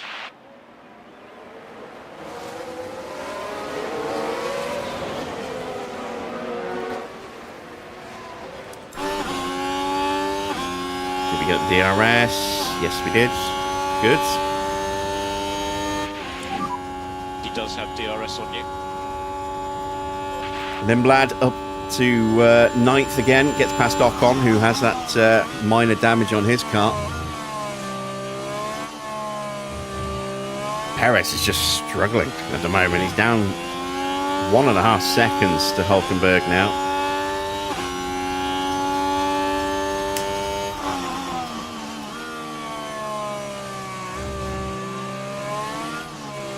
And Tsunoda gets past Bortoletto.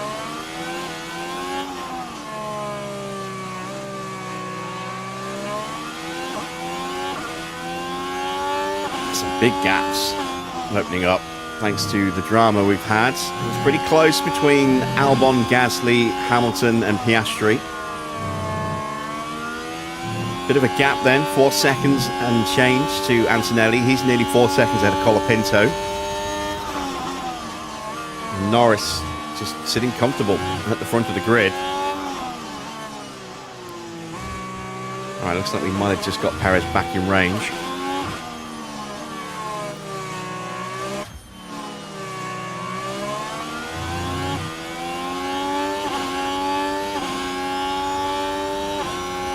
Yes, we did. But we're out of battery now. And charge button on. Charge button on. Copy.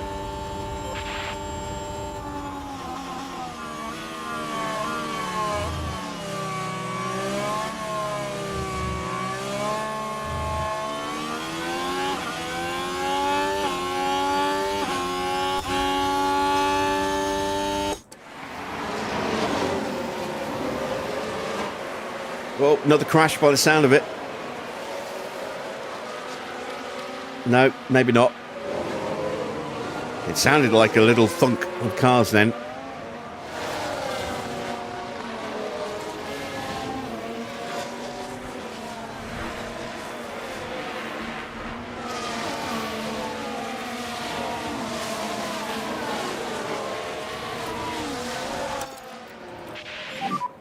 Let's pick up the pace. It's Leclerc starting to squeeze us.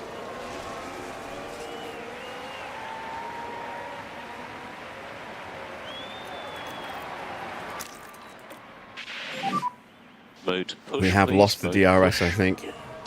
Copy. Yes, we did. Can the slipstream save us?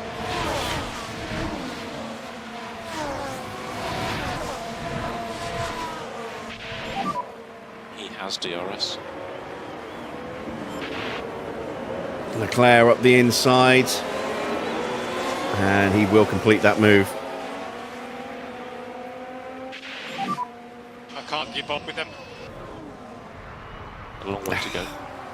Why do we have to get wing damage when we're running hard tyres? And Leclerc's just going to leave us behind as he pushes up.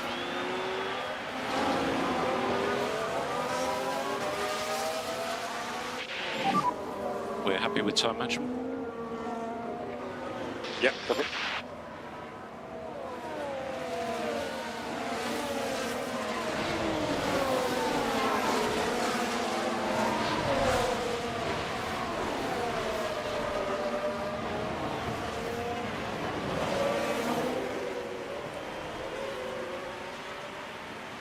Yeah, we can't keep up, look. We've just got no chance of staying with him unless the cars in front slow down dramatically. And then we're running at Ocon's pace, but if Max keeps pushing the pace as he keeps moving forward, like he just has done, it's not going to help us.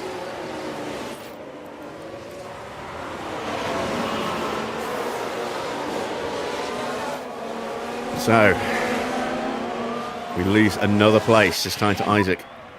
Great. And again, Do we're your best. at a compromised exit Behind us, Deco. of turn 3, which means we lose a whole chunk of time Charge to a car on. that's already Copy pulling that. away from us with DRS. So, I'm expecting us to get dropped on this lap as well. Out of spare fuel now.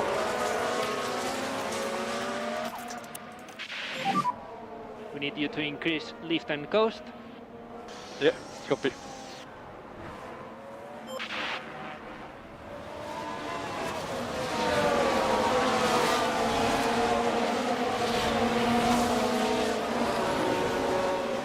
Hadjar gets DRS off the back of Leclerc. We are still adrift, which means Hulkenberg's going to have a throw at us.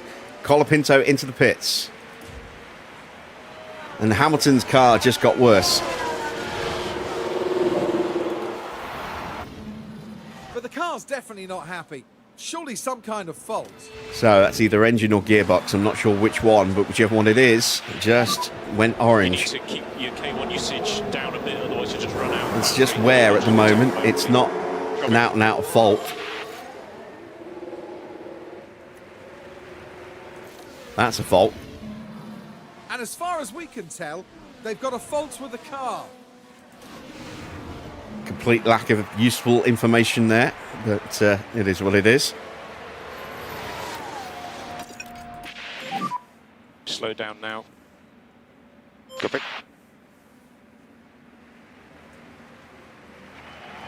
We are at least back in the queue.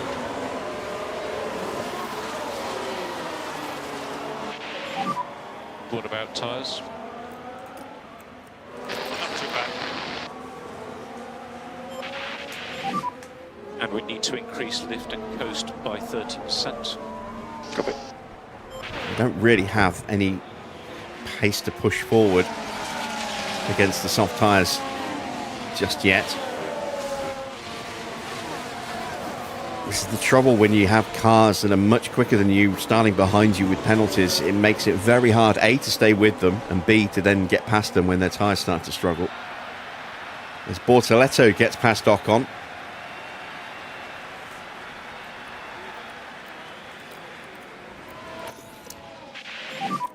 And charge button on. And Ocon's in the pits. Now, is he going to have a... Charge on. Copy. Show me what I need to see. There we go. Is he going to have a change in front wing? Yes, he is. No, he's not. He doesn't have wing damage. So what does he have? What's wrong with that car then? Maybe minor chassis or suspension damage from that collision? Maybe he's damaged his underfloor going over a curb. Maybe a part has worn into a dangerous window. We just don't have that information, unfortunately.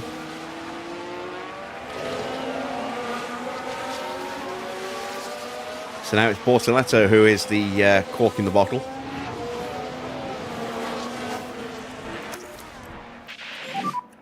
Charge on. Copy that. And charge button on. Charge button on. Okay, copy. And more energy available. Yep. If you are able to increase pace, it would be a good time to do it.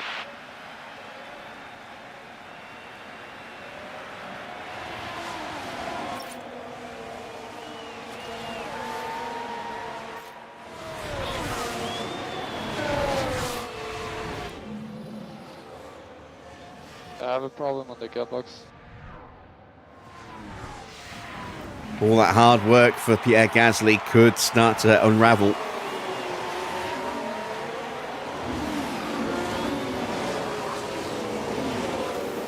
As Valtteri tries to push past.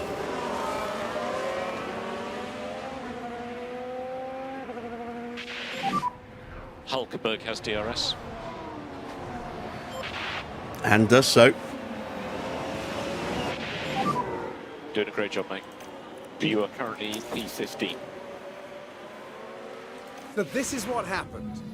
Now we're watching the action closely here. The gap opens up for them. Managed to stay alongside through turn 3. And now Bottas moves up the field. And that gave us the place. Now, have we got enough natural pace to get Bortoletto without having to burn what little is left of my battery? I hope so. I'm kind of banking on it. Bortoletto is out of DRS range himself. I'm not convinced we'll actually get him without pushing. Load and push. Copy. We don't think we need any lift and coast. Copy. I'd love to get past Hulkenberg. Just going nowhere at the moment as Leclerc dives into the pits, and so does Isaac. Okay. Now, that might deny Hulkenberg DRS. Medium tyres for Charles. Hard tyres and a new front wing for Isaac.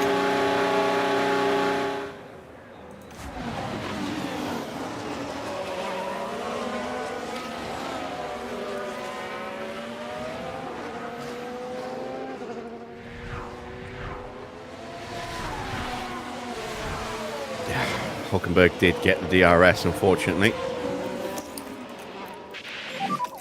Charge on. Copy. And we need to increase lift and coast. Copy. Charge button And on. he's got himself back into DRS range again. Ah, damn it.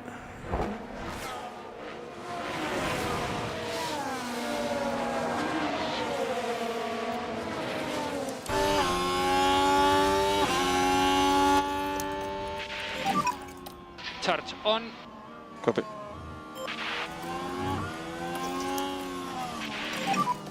Charge on. Copy that.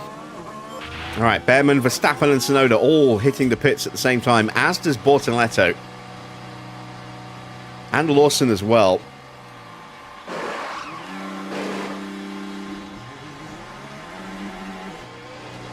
Good stop for Max. He'll come out behind Behrman, ahead of Tsunoda.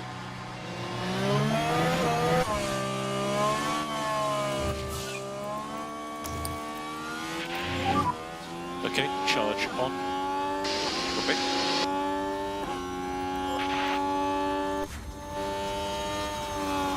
So we're 9 seconds off the back of Lindblad.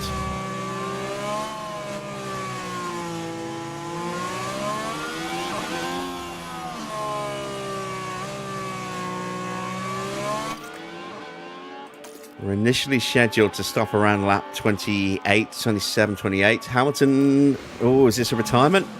Oh, no. Seems like a terminal failure It is. to me. Not much that they could do.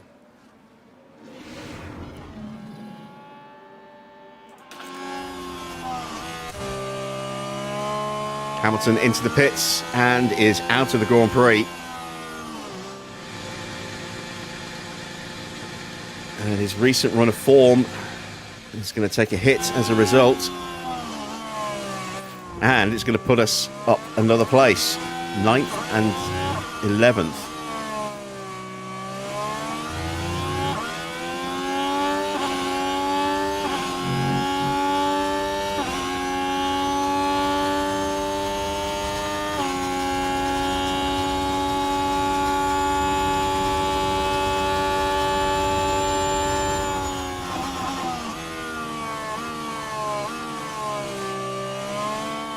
New fastest lap for Carlos Sainz, a 1:20.4.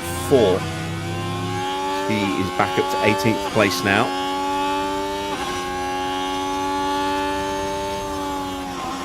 But he did stop very early, so he's definitely on an offset strategy. Are good. Yeah, copy.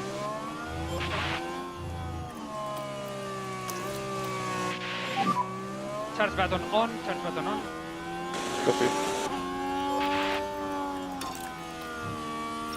Albon's in.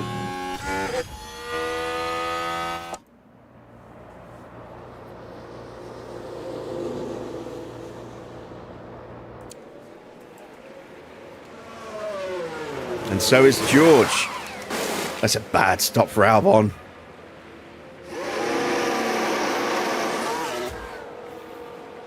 That will certainly have cost him a few extra seconds. Straightforward stop there for George. Hulkenberg is in.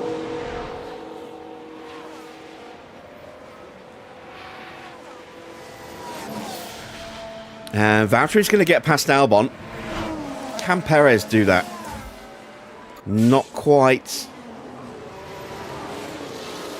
But this is the advantage of running long, is that we're now going to get in the way and slow down other cars. It's going to help the front runners who haven't boxed yet. but it also helps us a little bit in the long run with our strategy.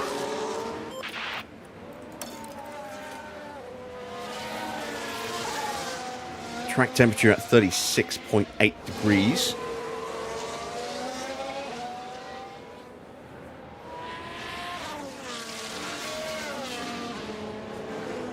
And Gasly's in.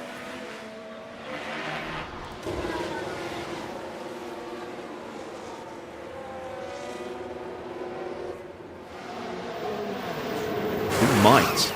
Oh, bad stop. Bad stop. I was going to say we might just get out in front of him. As Colapinto has caught and passed Perez. That's annoying.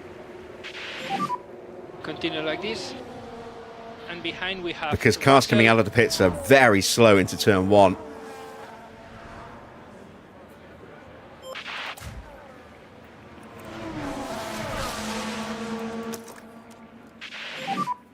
And you can use all the boost bar. Copy. Yeah, Gasly is going to stay ahead of us. Not by a massive amount. A few seconds.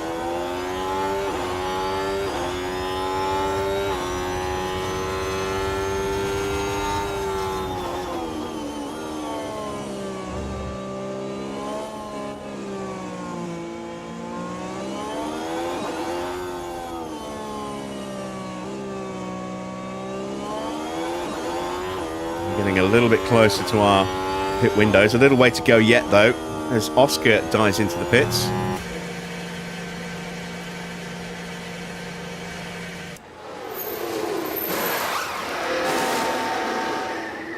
That's a good stop. Very smooth there for McLaren. In comes Fernando and Arvid. Now, I'm curious, can Arvid actually get himself a point today? Got an opportunity. It's got a definite opportunity. Bad stop for Alonso.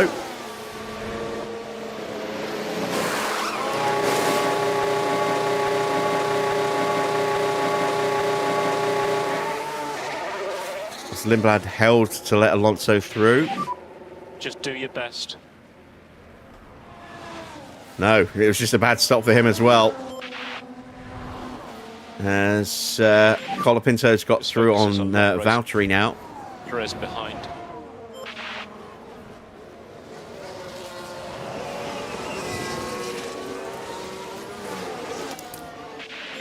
So George is P9 and he's ahead of Max. So that's bad news for Verstappen.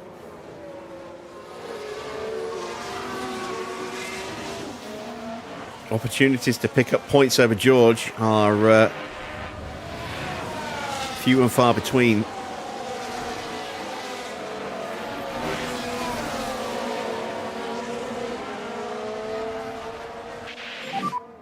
What about tyres? Starting to slide a bit.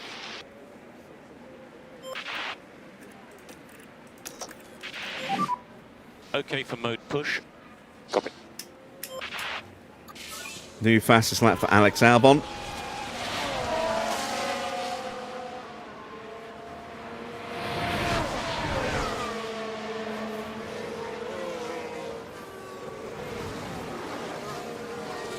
Oh, George is going to just block us in, look.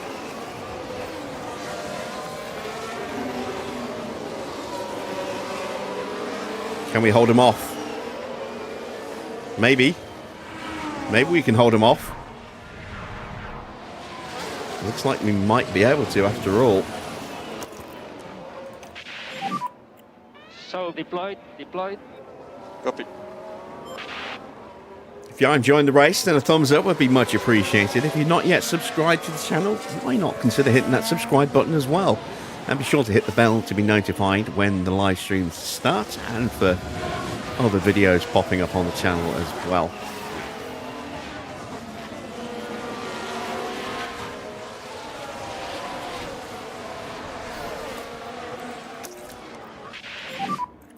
Charge on. Have I just cooked Perez's goose here?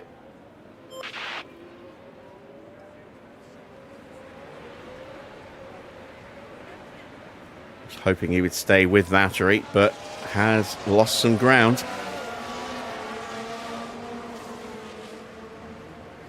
I don't think we'll be able to hold George off this time round.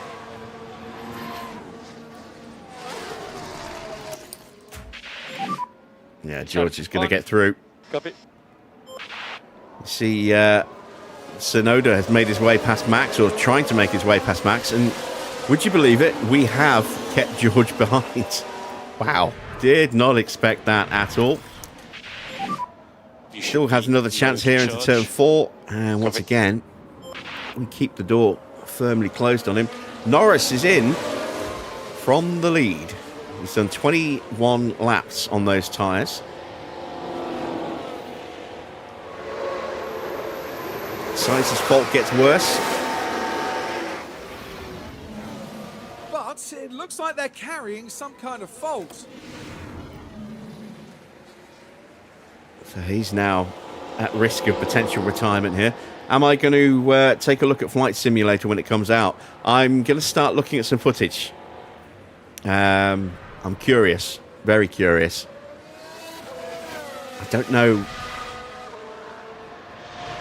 if it's a game that I will get long-term enjoyment out of. I think it's a game I'll have a lot of fun with in a very short span, and then it might just bore me to tears after that. I don't know.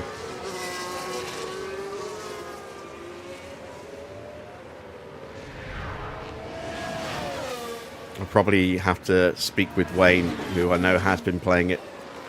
Perez has been overtaken by Tsunoda. Can we hold him off? Yes, we can. DRS. Perez is doing an amazing job of just blocking everybody here. Very good job. Next guy in front, Bottas. Gap to him, 2.2.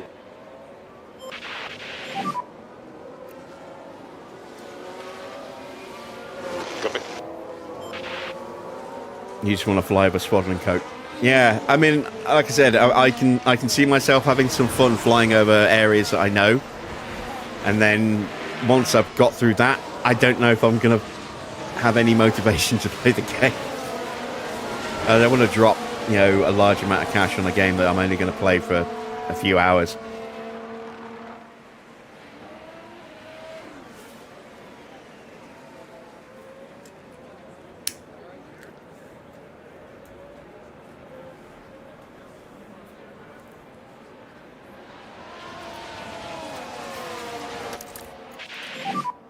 Charge on. Yeah, copy. Charge on. Oh, and this time, there's no stopping it. Tsunoda got the launch. Can we at least stay ahead of George? As Leclerc makes a move on Verstappen. Right, let's concentrate. Behind you, we have Russell. Getting close to our pit window. We have been able to stretch these tyres for a medium.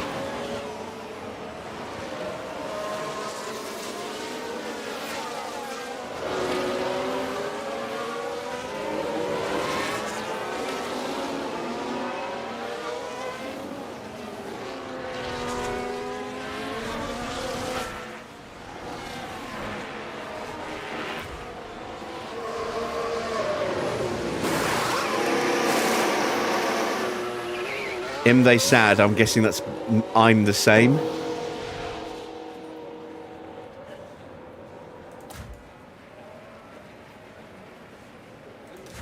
Perez again, look. Just blocking everybody, but this time Russell's going to get us. There's progress to be made. And now we're going to be vulnerable to Behind Leclerc. Perez. Perez is 1.8 seconds behind. We got a better launch out of the final turn, which is how we snuck back ahead briefly, but Copy. I think we will lose the place in the dirty air. Sorry, in the braking zone. No, maybe not.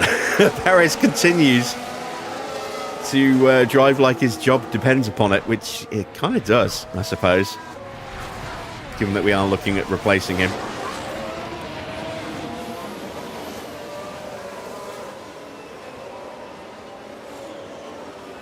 Piastri has caught and passed Norris. I am amazed by that. I mean, I know Piastri is boxed earlier, so he's going to have to box earlier again, but Norris was so comfortable in the opening laps.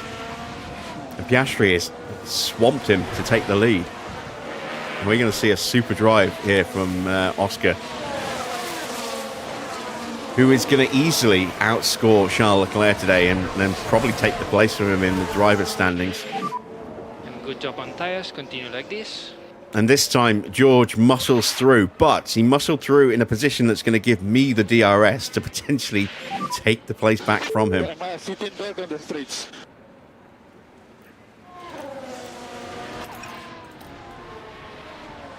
Let's see, is George just going to sprint off onto the back of Valtteri? And we need lift and coast. Okay, copy. Look at Leclerc. Oh, and here comes Max as well. And we can't keep Leclerc behind. And Sainz is in for his second stop. He's gone onto a set of soft tyres, I think. Yes, soft tyres. So he's stopping again.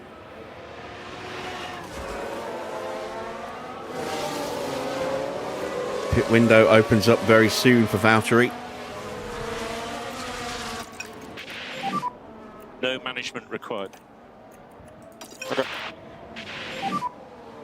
And we need to take care of these tyres. And we're right at the end of the grip cycle on these tyres now. Everyone is just going to start lining us up. As Max is going to dive on through. And Alonso's right there as well. We just keep Alonso behind, but this is where we're going to start, you know, getting picked off at you know, with very little ability to fight back. Alonso next car behind. George goes flying past Valtteri. Leclerc's going to have a look and do it the same. He's got the slipstream on George. And he gets us before the braking zone as well. Remember, so 2 places lost. Alonso's through. Car behind is Verstappen. I don't think we can hold him back. 4 seconds. We've got DRS. We've got a chance. We've got a chance.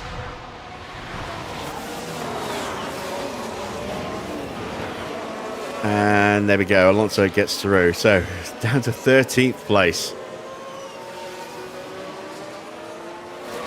We're the only cars that haven't stopped now. Everyone else has stopped at least once. Sainz has stopped twice.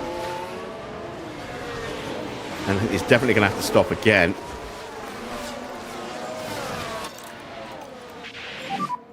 Okay to push harder through 6 and 7 if you can. And push.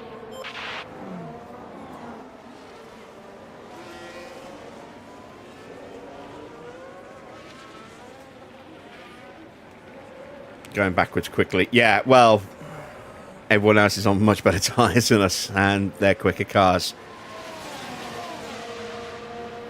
But we're about to stick on some fresh rubber ourselves.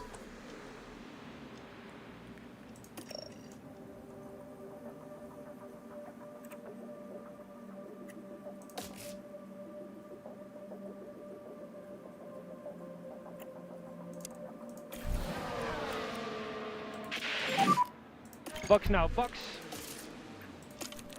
Do I have a spare front wing? Yes, I do. Let's get him in this lap.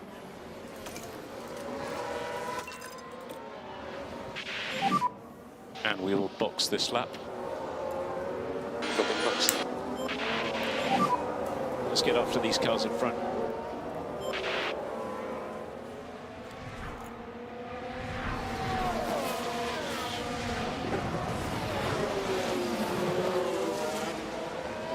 Still doing all right. I mean, we're 12th and 13th. We're going to drop right to the back of the grid. You know, only ahead of Sainz, and even then that's going to be tight.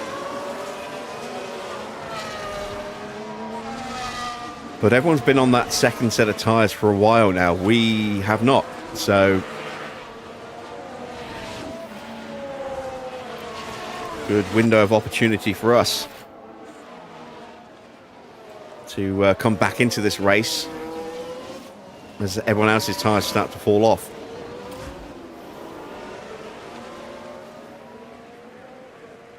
Lindblad trying to get past us, and Bortoleto picked off Lindblad. Now Lindblad gets back ahead, but it's caused those two to drop out of our immediate vicinity. Still in DRS range. There's Valtteri's in for new tyres and a new front wing. And I think we are actually going to come out behind Sainz now. Where's the front wing? What's happening? Apologies. What the hell? Oh, it did change the wing. It just didn't show the animation. That was weird. So we got the new front wing. We dropped to the very back of the grid.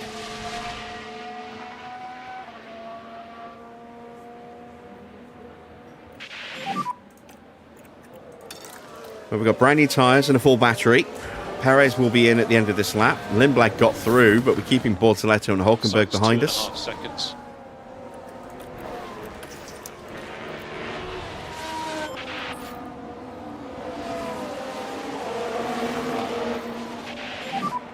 Charge button on. Yeah, Sainz is rapid on those soft tyres.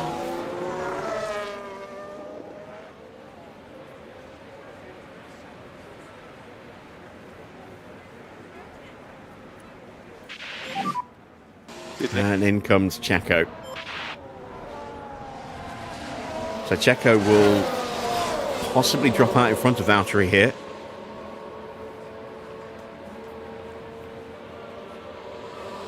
He was behind, but with that weird stop there for Valtteri. He will probably stay, well, it'll be close between them into turn 1. 2.6 is not a good stop.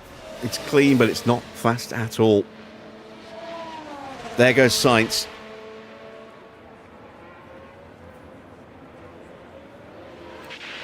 Oh, and there's Valtteri in the background. Next car in front is Sainz. So we'll be 1 second behind Sainz. Just let me know if everything is okay with the engine. That'll be a nope.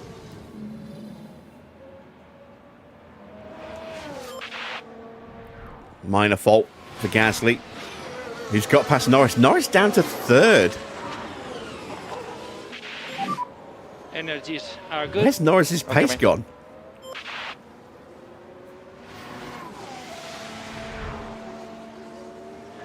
Gasly is absolutely flying at the moment, despite engine issues.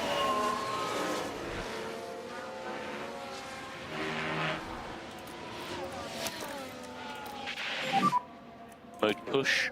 Copy.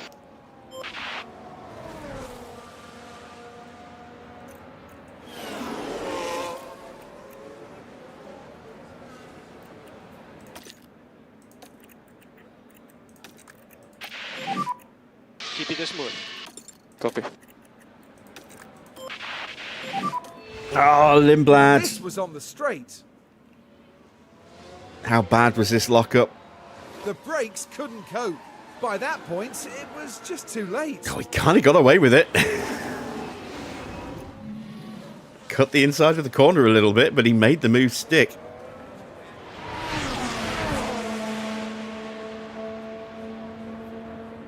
So Valtteri should now have more pace now that he's got a new front wing. His tyres will be up to temperature now as well, which they are. We need to do the full management on this set. Copy.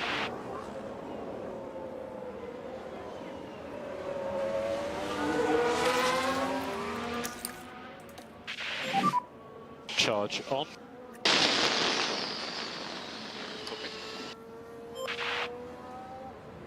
And look at the dirty air effect. Valtteri is just losing time.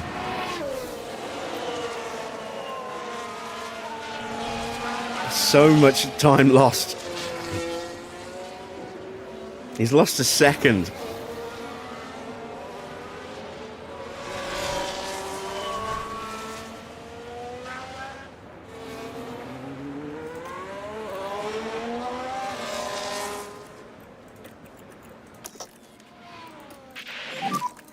use the energy. Copy. Mode push. All good. And we need to increase tire saving. Copy. From tyre point of view, we don't think lift and coast is necessary. Copy.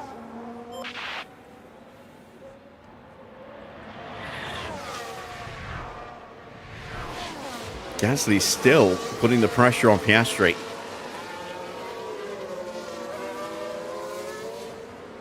And they're not far behind us on track. I don't think they'll lap us. I think now we're out and running. I think we'll be able to keep the pace up enough.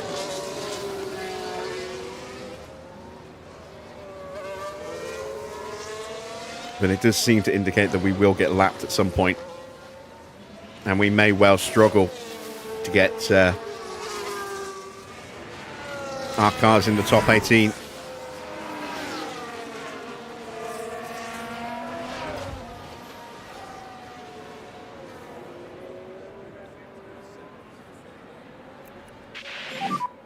Okay, next car, Perez.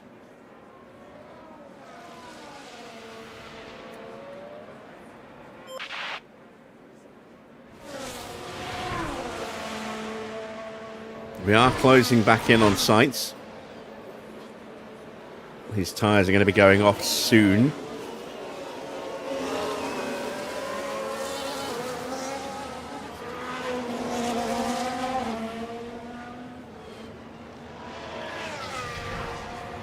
Yeah, the end of this season can't come soon enough, really. Hopefully we can take a big step forward next year with all the hours that we pumped into research.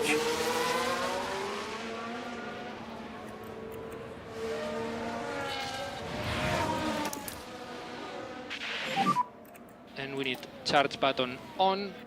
Copy. And that's Behrman into the pits. I don't know if we'll be able to jump him. I think we should just.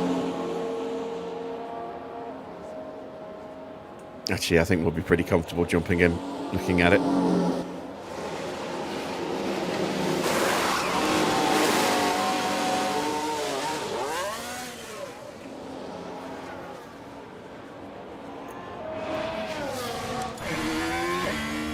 There goes Carlos.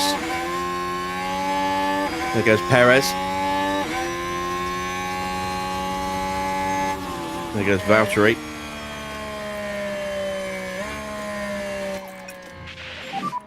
Go back to doing lift and coast now. Okay.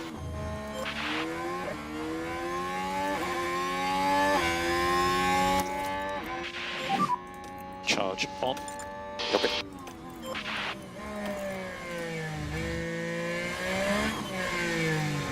Perez struggling to get the temperature back in his tyres again.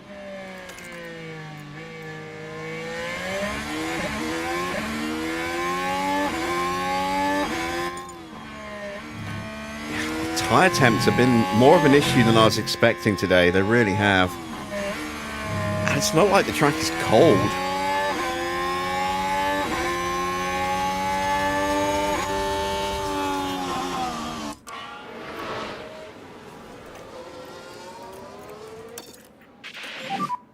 Okay, Kev, if there's anything left in the tank, let's go for it. So mode push. Okay. Yeah, dirty air is just killing Valtteri's pace again. And we're going to be an easy target here for Behrman, especially with him being on brand new soft tyres. Hope we can stay with him for a bit. I can't keep up with them. A long way to go. Yeah, look how much time he's pulled out on us just through those couple of corners. Charge on, please. Copy. Colapinto is in from P6.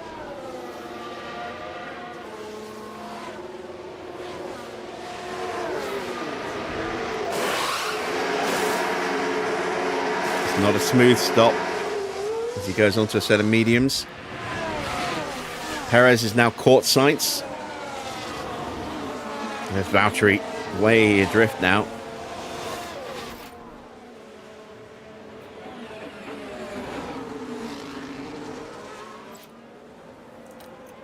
Right, I don't want to get through Charge until... button on. Charge button on. I don't know if we've given up the DRS or not. We might have done. And more energy available. Okay, copy. Hajar's in the pits. We'll get past him. No We did give up the DRS. You are doing a good job. Yeah, copy.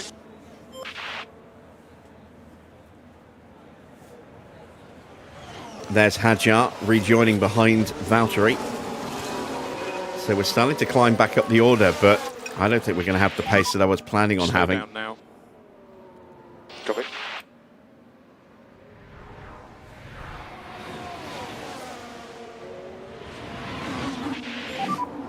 You are doing a good job on tires.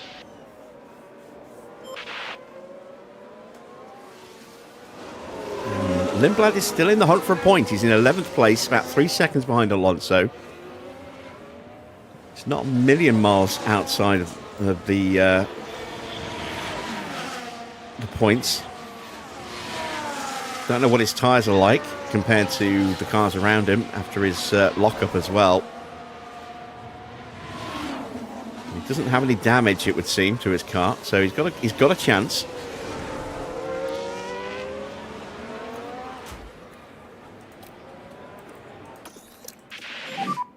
Charge on. Copy. And sights now a target for Valtteri.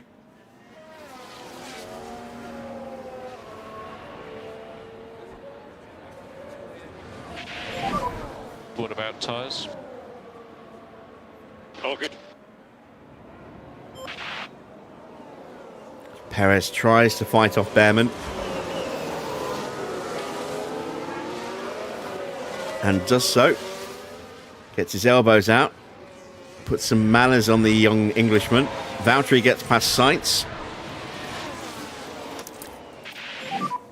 Charge on. Yes, a little bit of extra battery saved for Valtteri there as well. In comes Yuki Tsunoda for his second stop. And Alonso as well. But there should be enough of a gap unless there's a fault for Tsunoda's stop here.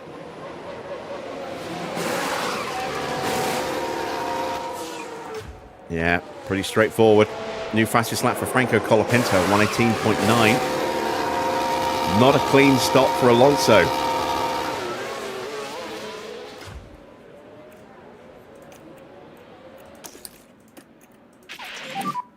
Charge on.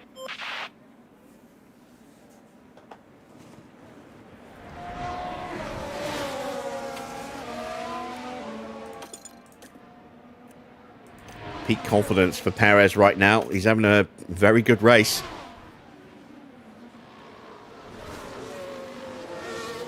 And as always, he's been very strong in defence.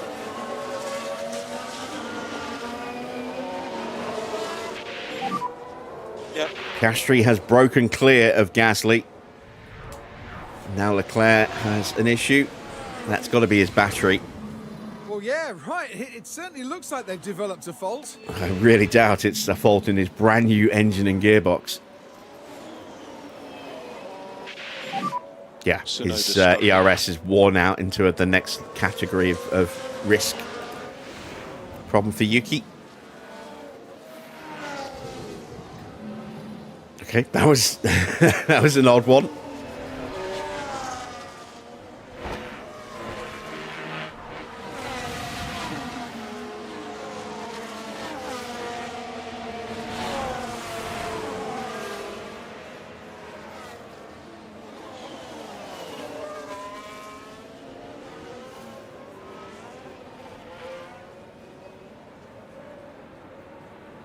Hajar is through and putting some pressure on Valtteri.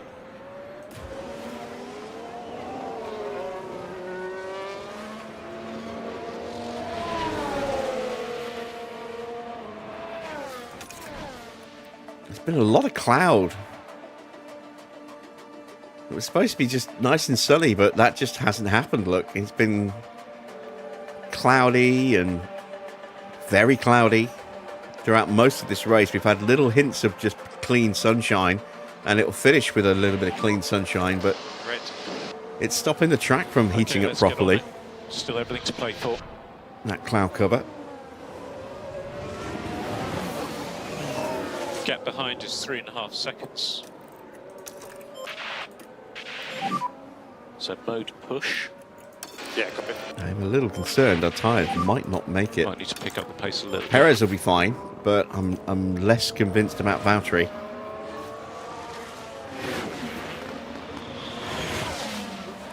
As Bortoletto hits the pits. Valtteri might not get past him. Perez should.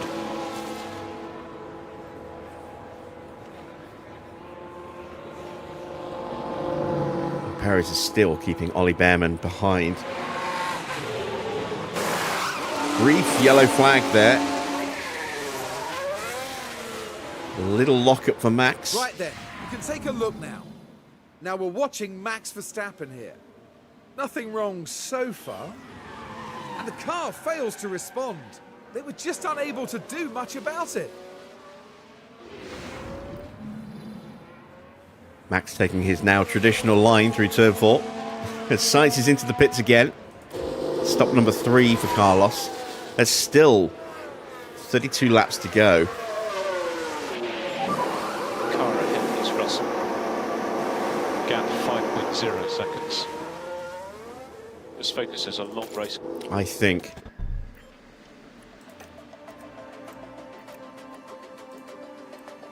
We might need to switch up Valtteri here.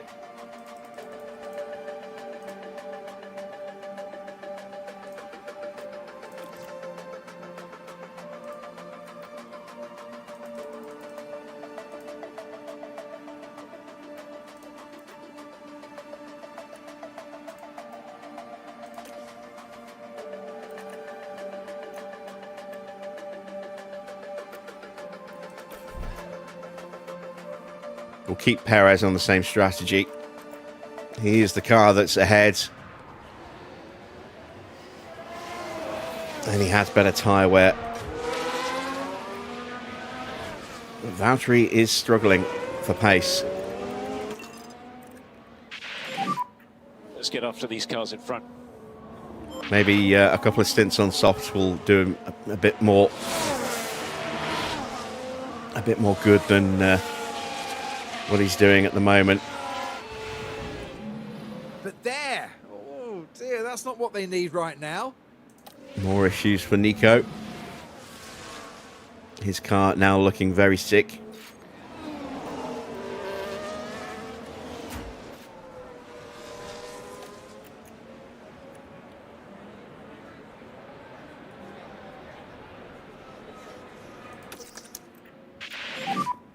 Charge on. Copy. Oh, we missed the DRS. We just lost so much time in those final couple of corners again. Dirty air is brutal for us. Ollie Behrman still being frustrated by Checo Perez. As the two McLarens are in nose to tail. Did Norris have to actually sit and wait? Don't think he lost much in the way of time, if any. Hard tyres for Lando. Hard tyres for Norris. So they're both going to the end. Charles Leclerc is in. Hard tyres for him as well. That'll be him to the end. Lindblad in from 10th place. Has he got another set of hards?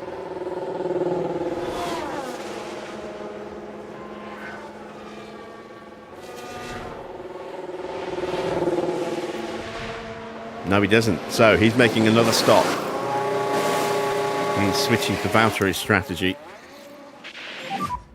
Charge on, please. Yep. But the car's definitely not happy. Surely some kind of fault. Hadjar in the dirty air of Behrman and Perez.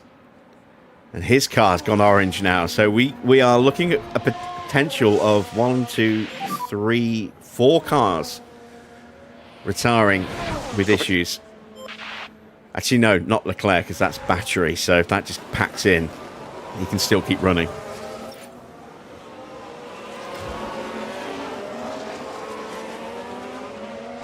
Has Behrman finally got the move done? I don't know if he has.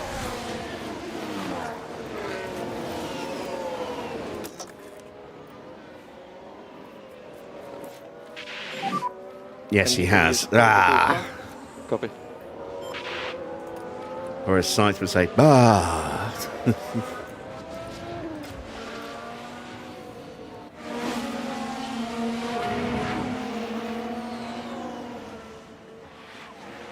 Yeah, Sainz is going to finish last. It's a long way off. I don't think we are going to get Valtteri up into 18th tonight, though, unless we have a couple of retirements. Sainz will not help us if he retires. Hadjar and Hulkenberg will.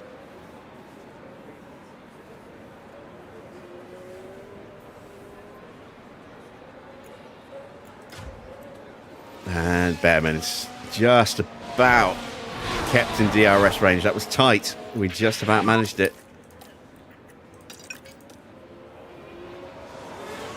All right, let's concentrate. Charge button on. Copy.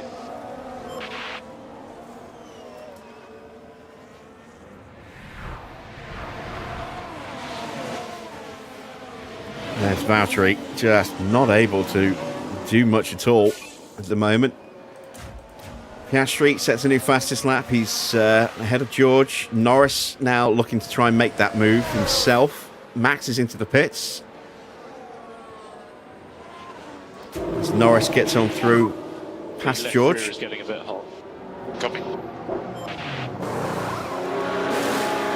Set of medium tyres for Max to go to the end. Norris has still not got the move done. He will get it here, though.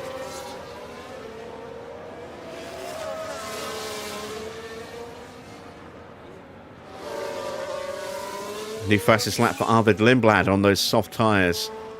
P15, 118.49.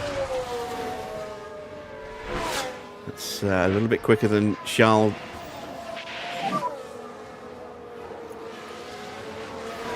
A little bit quicker than Oscar as well. Race is long.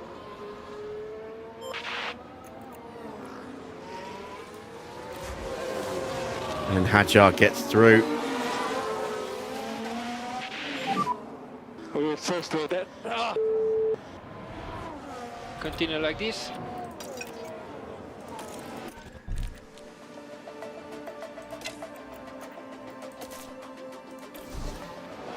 Let's get Valtteri in. Cool your tyres. Copy.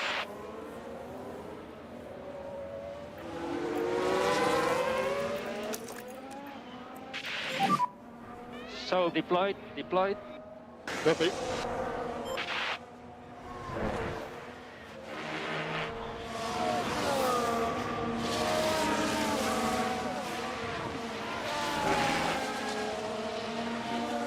Antonelli is up there with Gasly now. He's had a great resurgence as well. As Alonso sets a new fastest lap, a 118.2. We're going to see Antonelli make the overtake on Gasly here.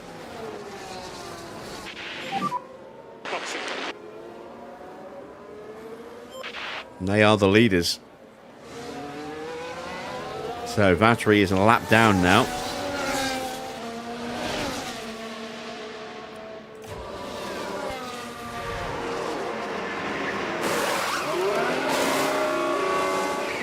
.5-second stop. It's, again, slow. We're going to get blue flagged by both of the McLarens here. Well, one of the McLarens, as the other one goes breezing through before we even get out of the pit lane.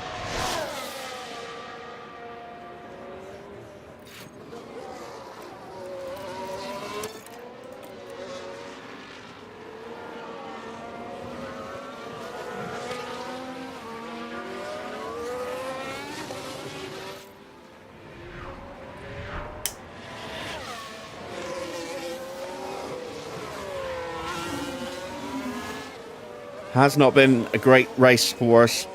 The pace in terms of straight line speed isn't horrendous. We've got good speed with DRS, thanks to our upgraded rear wings, but the dirty air just absolutely murdering us. And just a reminder on Do not have any grip in dirty air through the corners. We lose so much time. It's not going to get any better. We've got no more parts coming on the car. And as far as we can tell, they've got a fault with the car.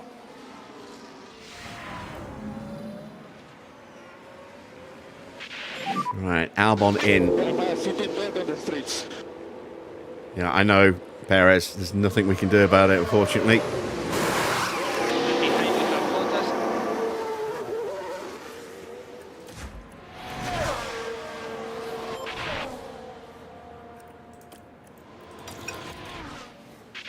Right, let's see what kind of Better pace we've management got required. with Valtteri. Copy. Tyre temps look good. Copy.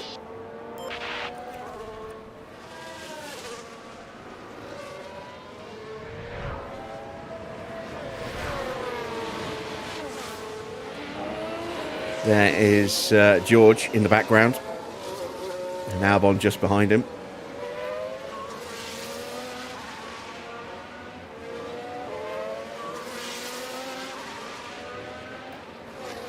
Alonso gets past Ocon. There's Max just behind. Tsunoda gets past Leclerc. He's now on a potential ticking time bomb of retirement.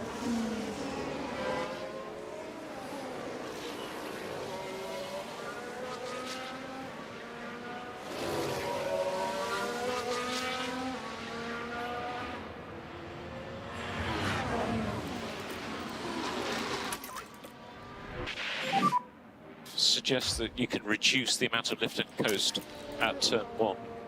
Copy. Mode push. Yep. So it's a 122, 119.4. Yeah, that's good. That's better than everyone in front of us, although we are going to have to stop again. There's no way we're going to make it to the end. Perez struggling to keep his tyres in the window.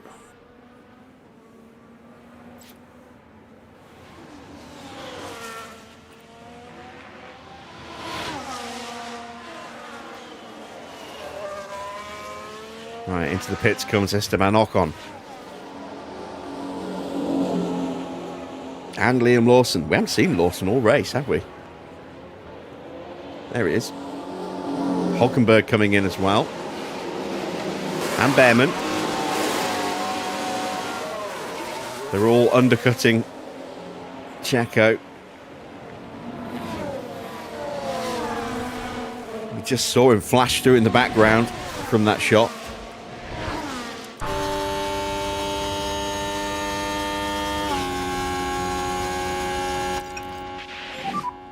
And we need to take care of these tires. We are ahead of Copy, mate. Lawson, Hulkenberg and Behrman. Ocon in front.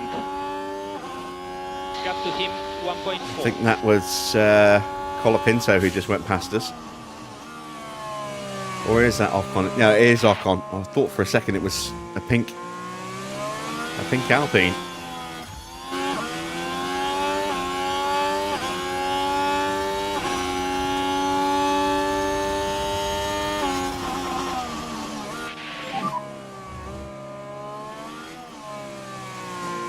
So Antonelli leads, but he's going to need to stop again.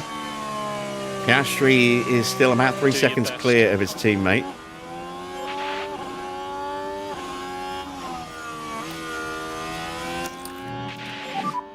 Charge on.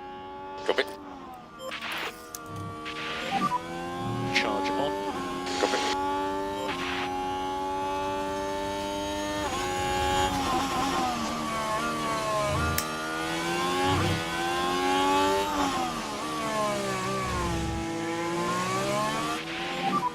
High-speed management is very good.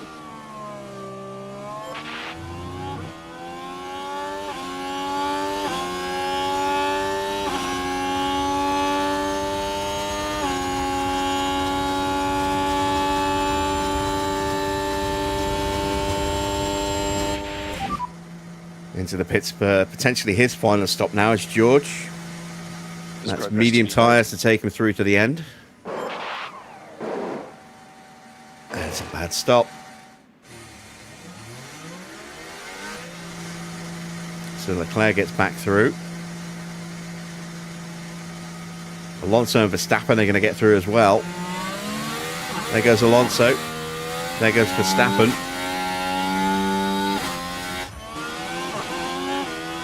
Back to Valtteri.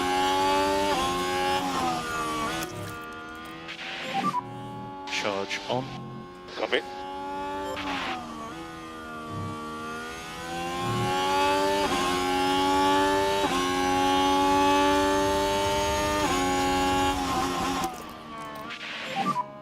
Mode push.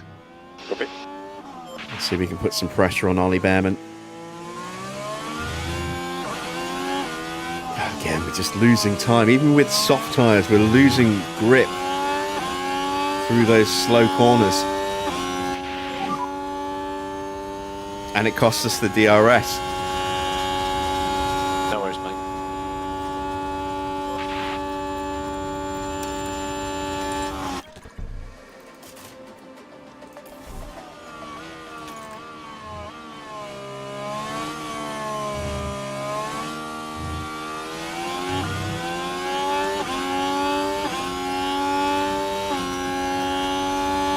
What a disastrous race. I really thought we would have better pace than this. I didn't think we'd be anywhere near the points, but I thought we would at least be comfortable in sort of like 16th, 17th, maybe a touch higher. And we've been nowhere.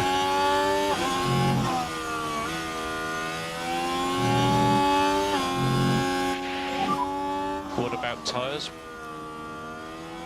Tires are very consistent.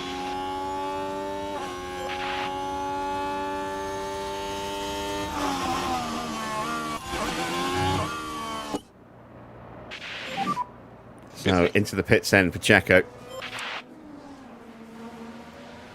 His final stop of the race. He's going to come out behind Valtteri and maybe behind Sainz. Piastri has caught Antonelli.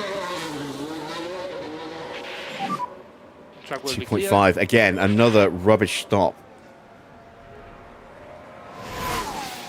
Sainz crosses the line now. We might stay ahead of him.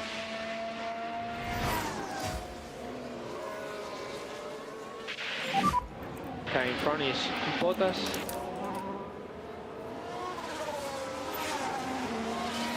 And then behind we have Sainz.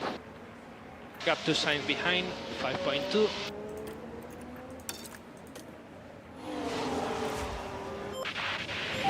So is Car in that front is Nico. Gasly or Colapinto? I think that's Colapinto. Just Yeah, do your it best. is.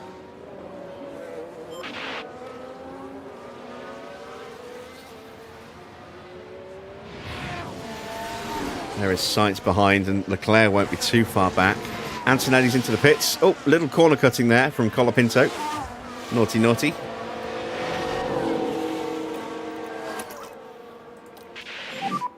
No lift off needed. Soft tyres for Antonelli to take him to the end of the race. Yep.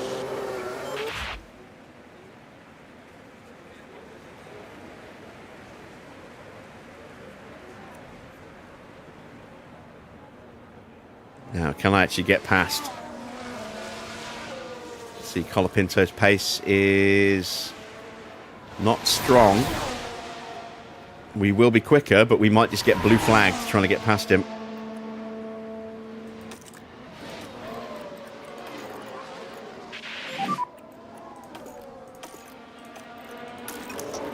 Copy. DRS. Copy.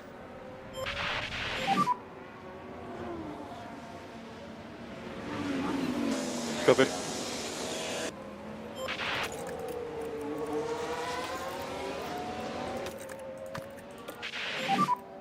Copy.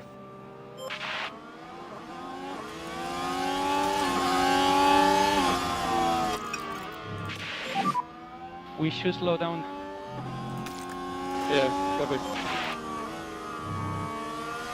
Let's see if we can actually pass him on the main straight.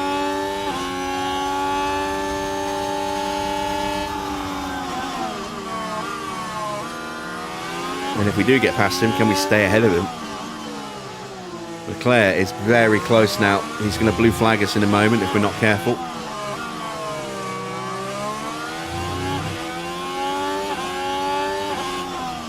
There we go. There's the blue flag for Leclerc. Damn it.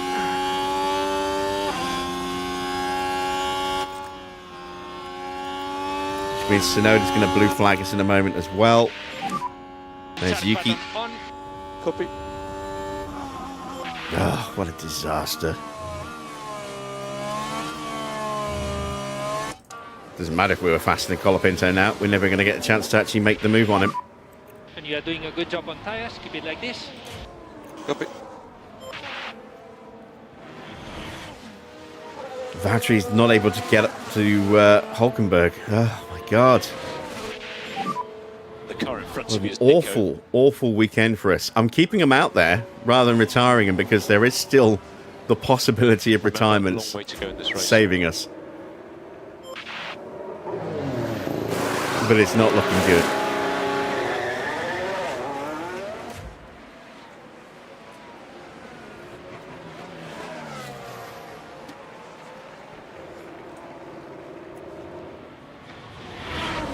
And here comes Albon to blue flag us. Colapinto's into the pits, so that's one potential obstacle out of the way. Would have been nice for that to happen a couple of laps ago.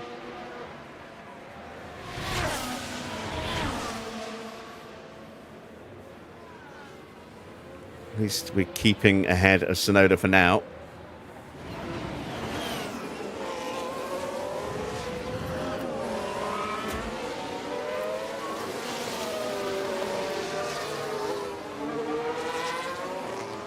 Lindblad into the pits from P12.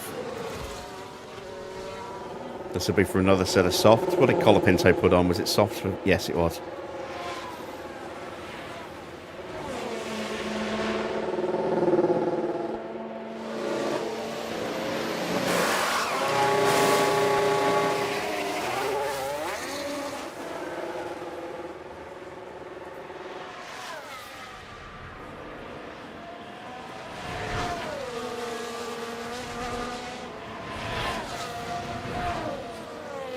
And now he's going to start getting hit with blue flags, which is going to hurt his chances of getting back up to the points.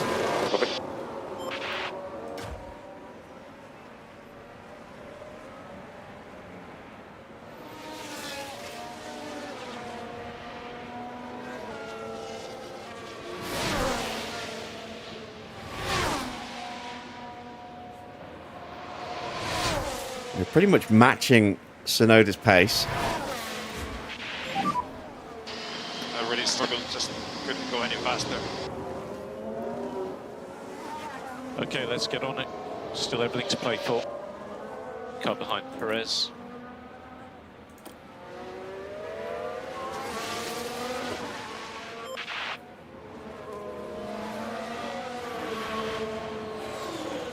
And look how fast Valtteri's dropping away.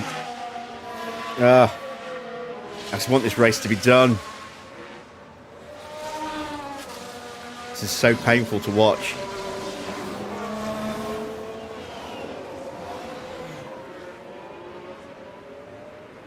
We're not even close to our sponsor targets. Because Valtteri's about to stop again in a couple of laps, and Perez is nearly 14 seconds behind Hadjar, who's going to be so much quicker than us on those soft tyres.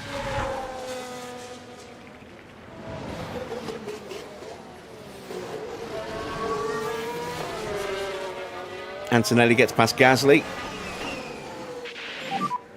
Very happy with your tyre use.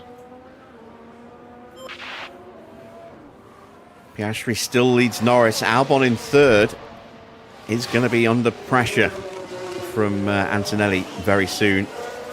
It's been a good fight back from Charles Leclerc. He's up in sixth. Max has really struggled in this Grand Prix. He's still 10th at the moment. Russell is 8th. So Russell's only going to score 4 points if things were to finish as they are right now. I'd expect him to be quicker than Tsunoda. I expect he'll catch and pass him. Whether he'll catch and pass past Leclerc or not, I don't know. There's only 15 laps to go now.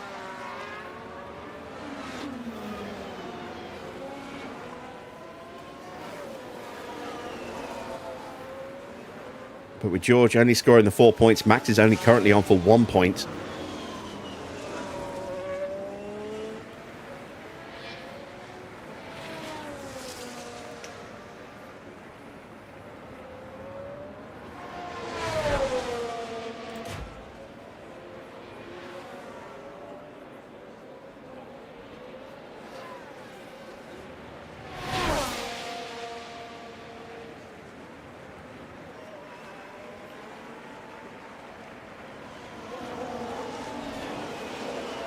Actually pulled out almost a second to Yuki on that lap.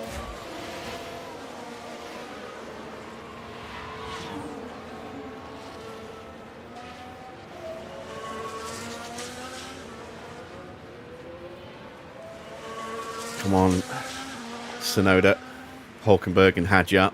Just blow up, please.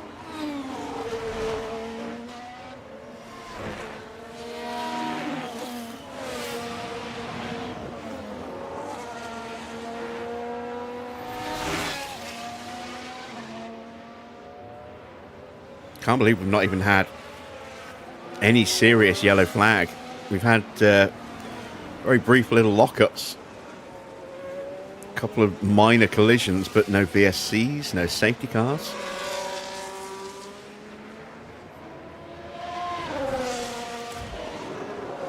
Behrman and Lawson scrapping away.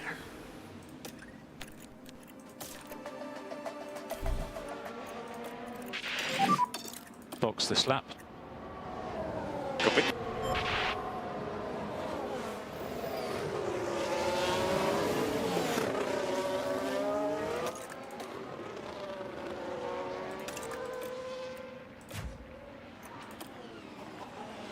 Oh, Max is in.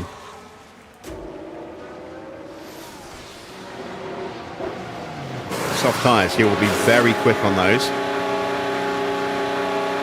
when he eventually gets out of the pits. Not a good job there from Red Bull at all.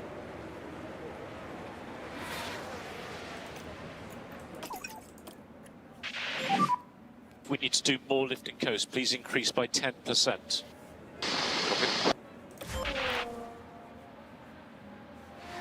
Max is going to be overtaken by Bortoletto, so he's down to 13th place. Let's see just how quick he can go though on those new soft tyres.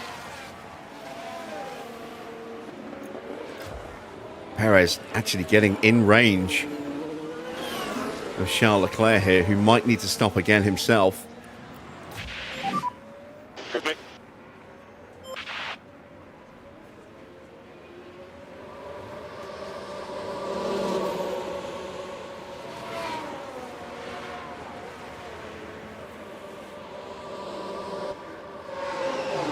Can we at least get a fast stop, please? Oh, I asked for a VSC and we get one as I'm in the pits. Virtual safety car deployed. Now we can see what happened. Right, let's have a look now. Around turn 3. So he must have broken something to have And the stopped. car locks up.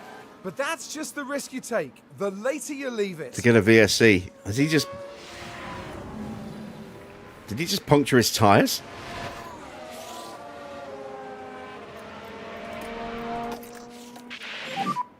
And we need lift and coast. I saw sparks, so he either broke the underfloor or he punctured the tyres. But for whatever reason, he's out. I think he probably punctured both of his tyres with that lockup, which is why he came to a screeching halt. Charge on. Understood.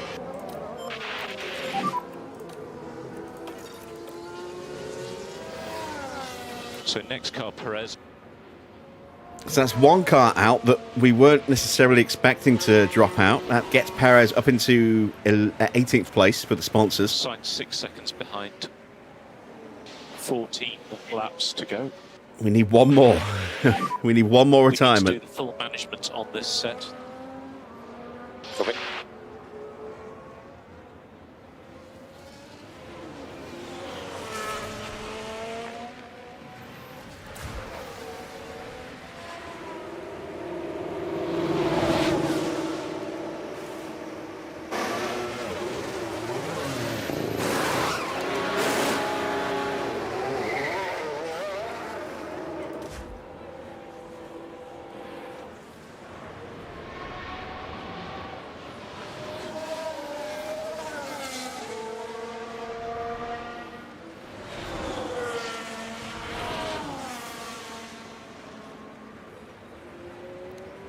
New set of soft tyres on for Isaac Hadjar, who's come out just in front of Charles Leclerc.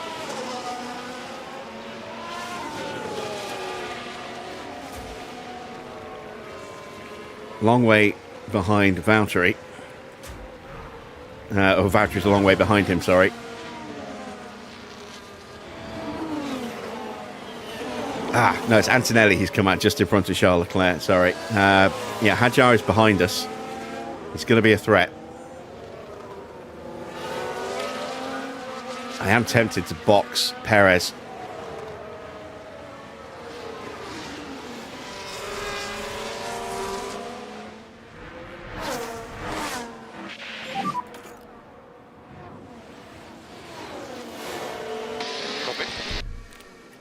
I'm going to box Perez. Box now, box. Copy.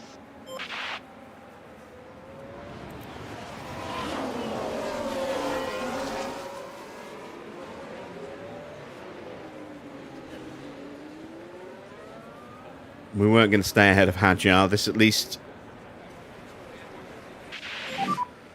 will put us in some degree of safety as the VSC is about to end.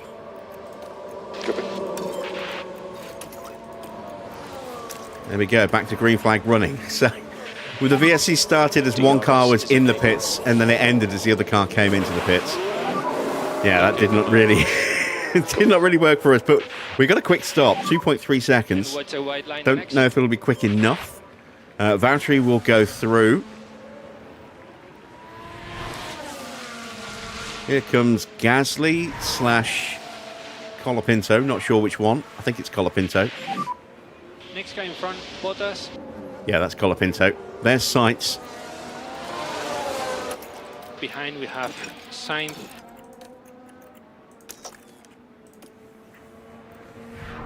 And it will be 12 laps remaining.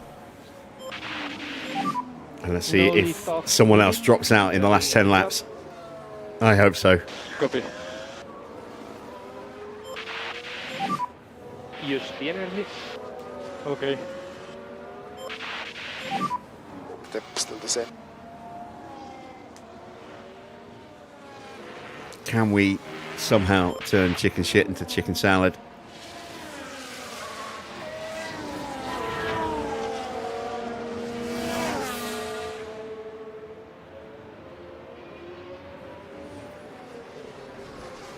Both of the cars directly ahead of Valtteri and Checo are running the risk of a retirement. As is Yuki Tsunoda.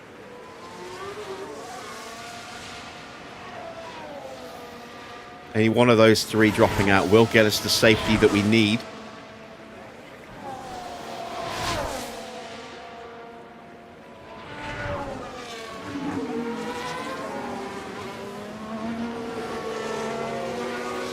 New fastest lap for Max, 1:17.1. Very, very quick, as expected. Slow down now. Copy. And we need to look after these tires. Yep.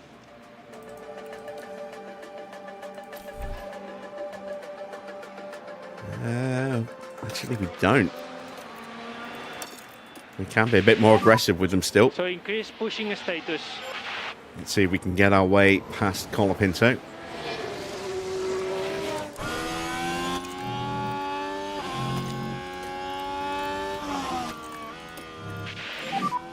You've got the pace. Copy. Charge on. Copy.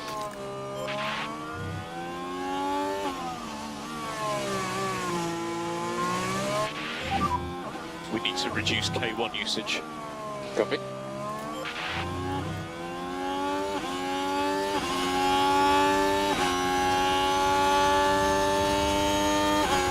Yeah, we missed out on the DRS.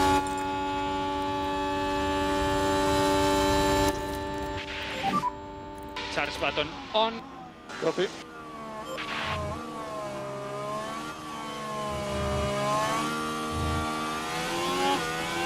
I wonder if we've got enough pace to actually hunt down Hadjar in the remaining laps.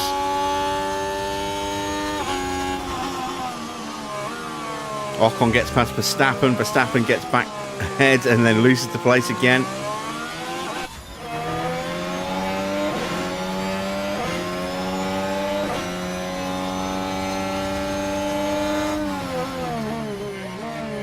Max definitely not looking like he's going to score points today. He's a long way behind Colapinto.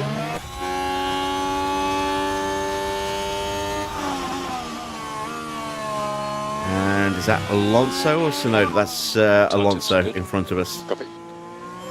Definitely lapping quicker than he is.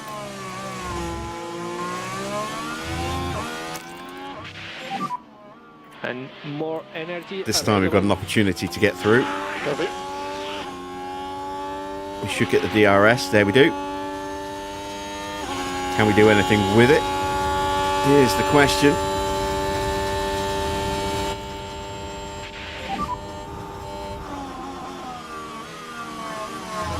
Copy. Not into turn one, we can't. Copy. Copy.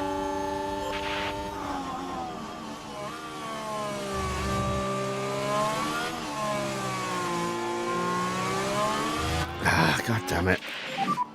We have the pace, we just can't get through. And try to cool down the tires as much as possible. Let's heat the battery, or heat the battery. Let's charge the battery and hope that we can on, please. punch through at some point. Valtteri took 4/10 out of Isaac there on that last lap.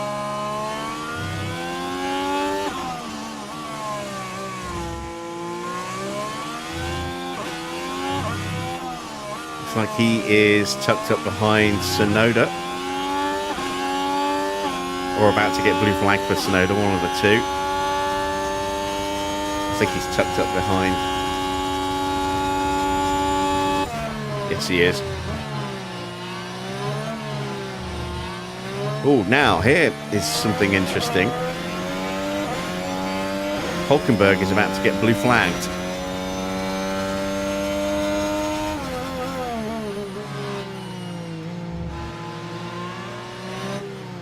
There we go. So that's going to make these two fight. That could slow them down enough for us. We're still stuck behind Colapinto at a pace that is not good enough.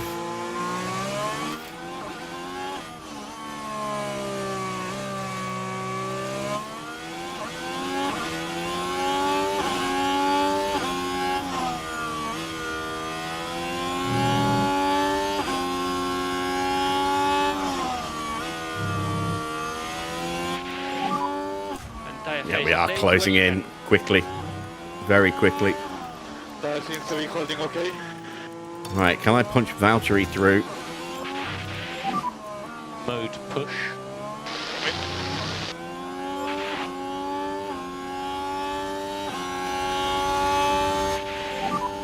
Cool the car as much as you can. Copy.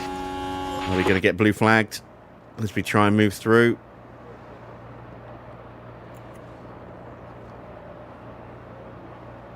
Possibly. Yes. God damn it.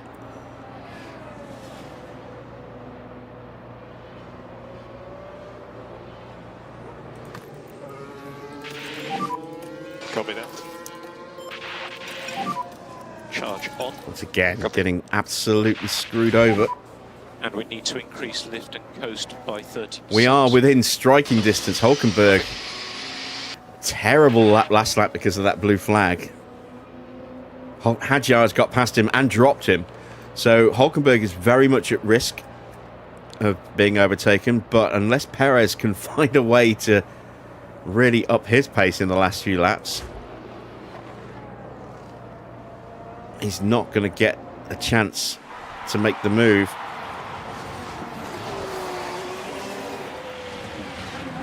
Just praying that Hulkenberg's tyres are in rough shape.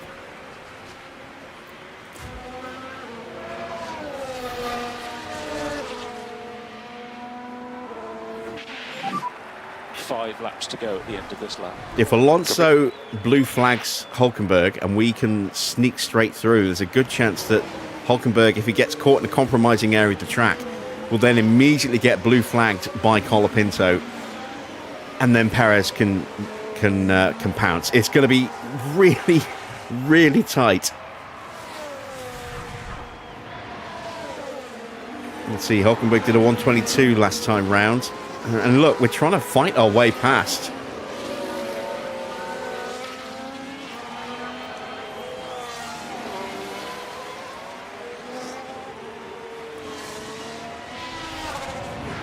There's Colapinto and Perez.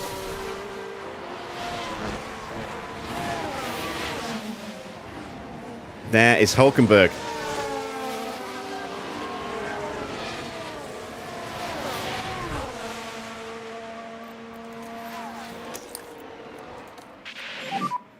Charge on. Yeah. Gasly overtaken again by Antonelli.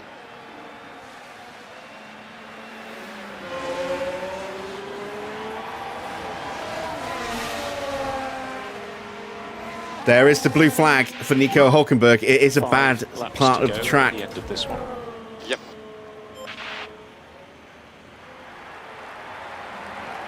We have the DRS.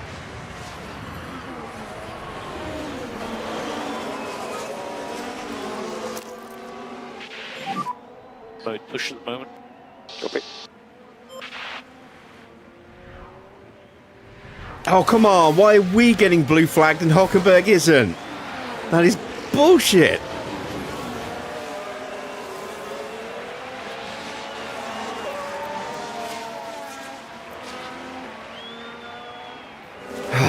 But it has put Hulkenberg in the situation where he could immediately get Hold the boost back. Okay. jumped by both Cadillacs here. I think we might somehow snatch this. This will count as victory. We'll snatch victory from the jaws of defeat here. Coast. Copy.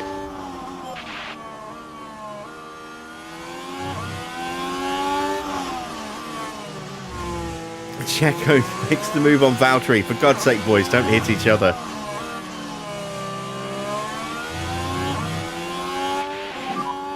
You need to keep your K1 usage down a bit, otherwise you just run. And he doesn't have DRS. Be taken by everybody.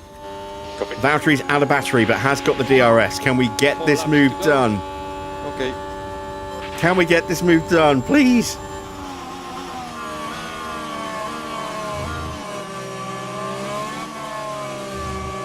Oh, some very interesting cornering from Hulkenberg.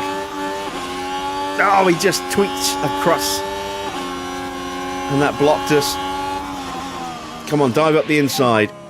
Car ahead is Nico. Look it, full on attack. There we go.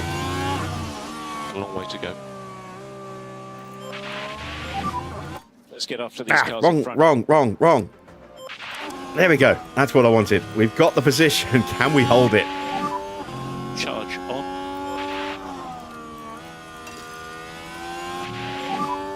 You can push again if you want.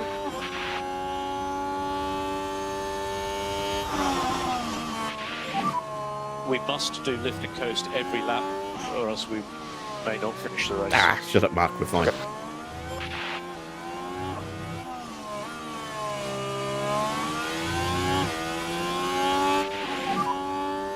And just a reminder, Somehow we have managed to snatch victory from the jaws of defeat.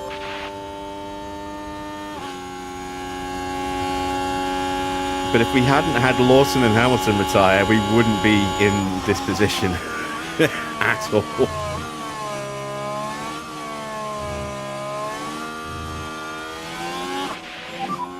Car behind is Nico. He's 1.3 seconds behind. There's progress to be made. There we go. Oscar starts the final lap. He has been comfortably ahead of Norris for quite some time now. How Piastri has come back to take this win from Norris, I just do not know. He was nowhere on the grid at the start. Norris got into a very quick and comfortable lead. But Piastri's just had his number today. Antonelli could still, possibly, if he's very lucky,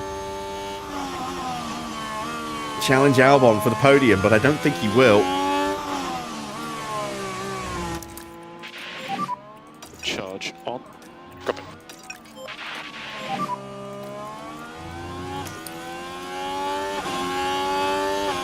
Yeah. We look to be home and host. And charge button on. Antonelli isn't close enough. So it looks like Albon is going to hang on for a podium. Once again, we are seeing a strong drive from at least one of the Williams cars. Max down in 11th place, not in the points, not even close to the points. George in 7th is going to come home with 6 points today to further stretch his lead. Done it. He's got the win. And almost mathematically put Oscar this out of Piastri is Verstappen's the winner. reach. Almost. Still going to have about 20-something points difference. I don't think there was a single second of that race where they didn't believe they'd win it. What a drive from Oscar, who ends up driving into the into the barrier in the replay. Albon will hang on. He lost another half a second in the closing corners, but he will hang on for the podium. Perez is going to bring it home in 17th place. Valtteri's going to bring it home in 18th. It's terrible, but it feels like a win, given how bad our performance has been.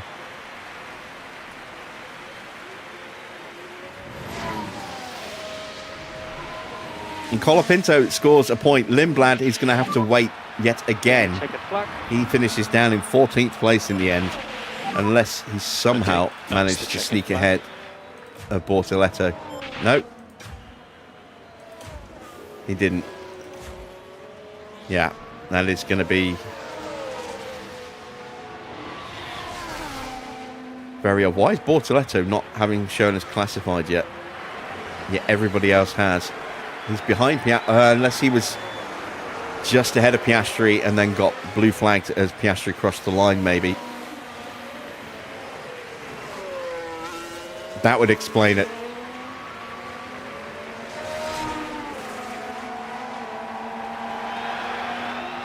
That would explain why the gap is showing as 0 there as well. So Lindblad is going to have to settle for 14th, I think. What a masterclass drive from Pierre Gasly today. I tell you what, they had to work hard for those points today. What a phenomenal achievement that is. It's hugs all round for the team. In fact, they all deserve a pat on the back as well for everything that they've achieved. With such a strong performance from Piastri, there's no denying that he's earned that place on the podium today. 4 superb wins to their name now this year, and it's been a pleasure watching them drive. A carnival atmosphere, as always, for the Mexico City Grand Prix.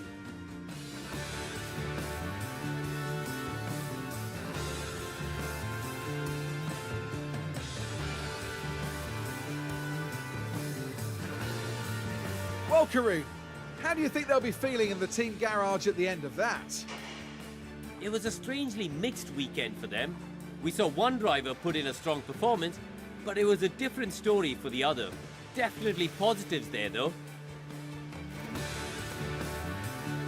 And that's it from us all here in Mexico City. Coming up in the next round is the Sao Paulo Grand Prix as we head to Brazil. Join us next time at Interlagos.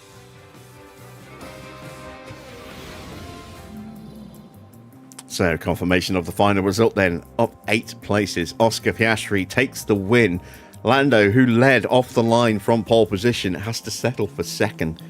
Albon takes 3rd place. Antonelli up 6 places into 4th, and even gained a few places before that, thanks to penalties for other drivers, knocking them further down the order. So, really good result for Kimi. Needed those points. Gasly holds on to finish in 5th. Leclerc up 15 places. He had one of those penalties that dropped him all the way down, but strong drive from him today. George up 8 to finish in 7th. Yuki up 11 to finish in 8th. Alonso gained a few places as well. He takes 9th. And Colapinto hangs on for the final point for Alpine. Where's my mouse? There it is. A little bit further down the order, we have Verstappen in 11th place. His title chance is now pretty much over. He's still mathematically in it, but he's something like 70-something points behind with 100 left. So it's highly unlikely that he will have any chance now, barring 4 DNFs for George in the final 4 races. Ocon in 12th place, down 6. 13th place is Bortoletto. 14th for Lindblad. Thought he might break his duck today, but in the end, down 7 places and a lap down as well. 15th for Behrman. 16th for Hadjar. Perez 17th. 18th for Valtteri. That was hard work in the end, just getting them back into those positions. Really, really hard work. 19th, Nico Hulkenberg. Down 16 places, and in last place, Carlos Sainz, who had a miserable afternoon after a really, really strong start to the race. Then it's Liam Lawson, who just stopped on track. We think maybe a double puncture. We'll check the data view in a second. And Lewis, who I think his engine blew, maybe his gearbox, one of the two. Both of them DNFing. Let's take a look.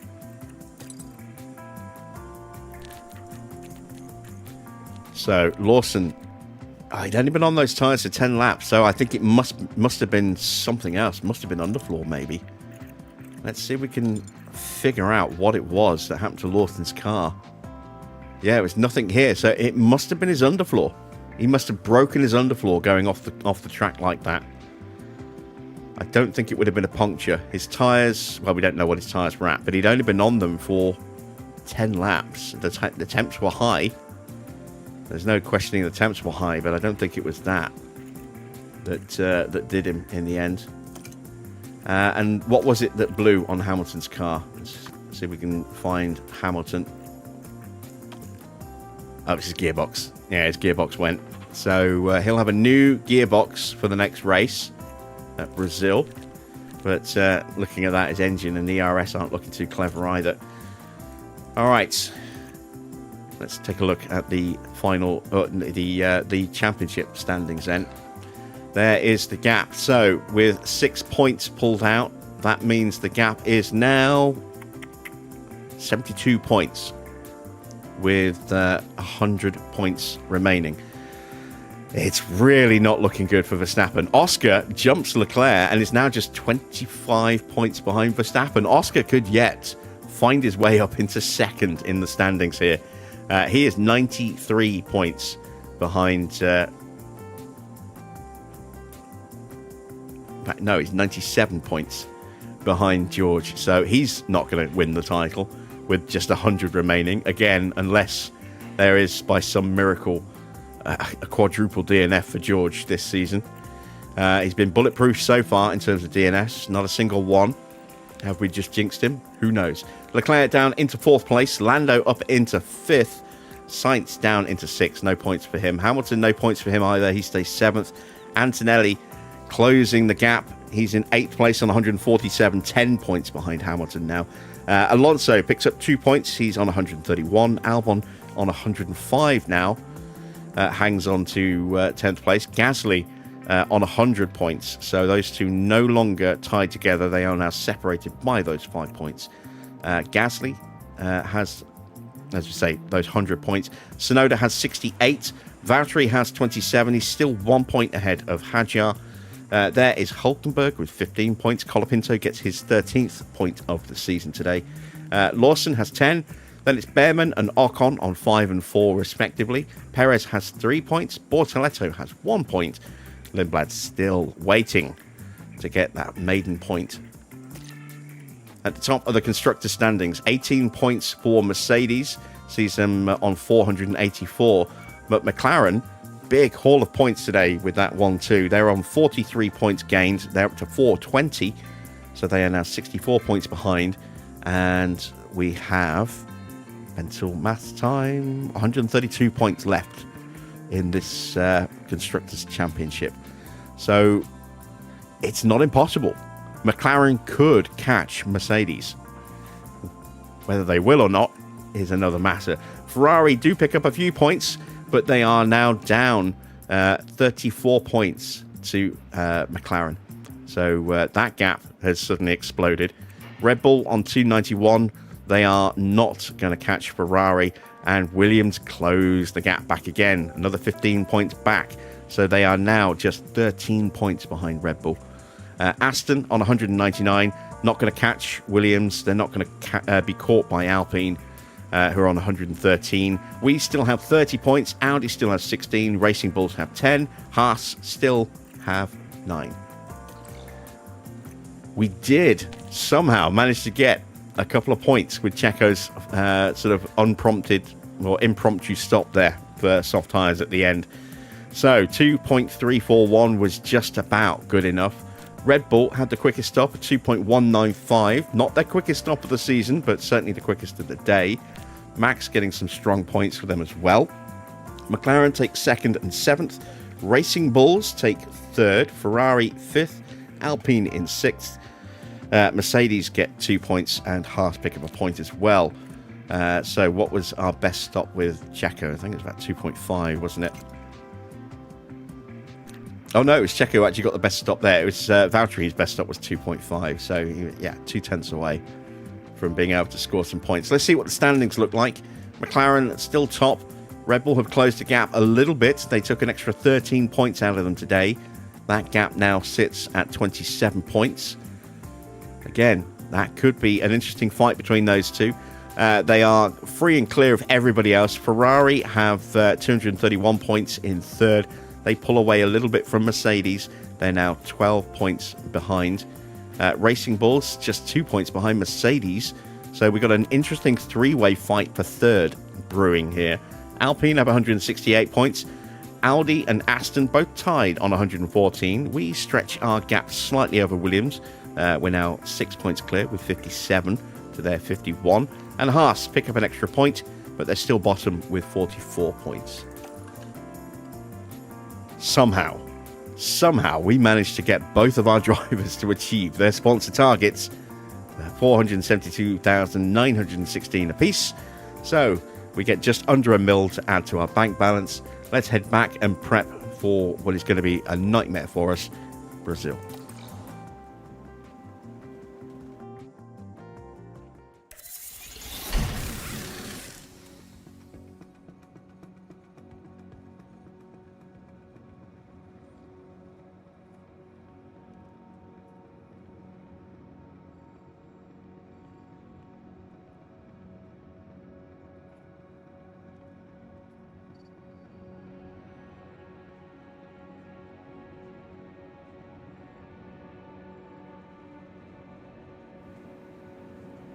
All right, we have a spare chassis to take with us to Brazil. That's good. We got something purple in the inbox. I never like to see purples because it's usually something on fire. No, it's not. It's a counter offer from Checo. We did offer him that 8 million a season, 8-ish million a season reserve role for next year. He wants a driver position. I mean, we could drop his salary down from the 12 million that he's on now. Let's just hang on to that for a moment. Still waiting to see if Hamilton wants to sign.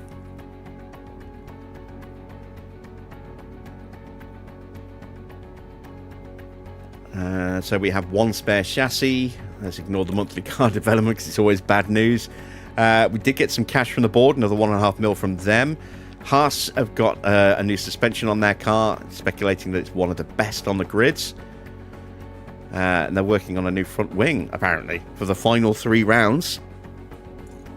Because I don't think they'll have it at Brazil. Alpine saying they're having a tough season. Below where they expected to be. They are 7th in the standings. 11th for Gasly, 16th for Colapinto, who has actually started to chip in with some points. How have our rookies progressed, if at all? An extra point in overtaking for Mr. Crawford. No gain in performance for Logan Sargent. No change to Fittipaldi and Ricciardo in their development roles. What about our main drivers? Any change, any improvements? We gained a point in smoothness for Checo. We did definitely notice that in the Grand Prix that his smoothness is now definitely markedly better than Valtteri is. You know, it's extra 4 points now, making it much easier for him to make the tyre strategies work. Right. I've got to do something with this. All right, let's make a counter offer and hope his patience is okay. He still wants car 1.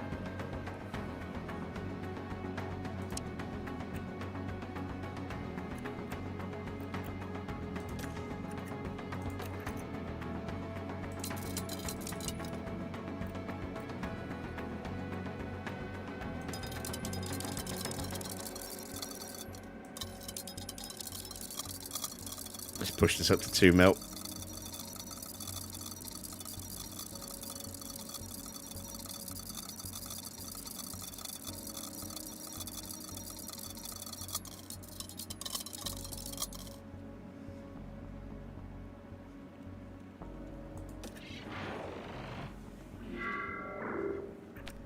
There we go.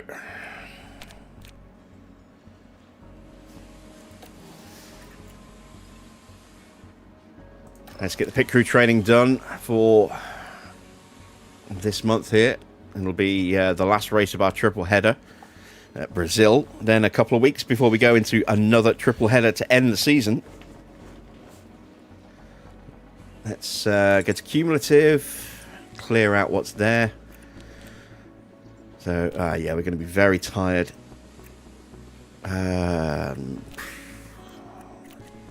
Don't think I can really justify putting any training in before Brazil.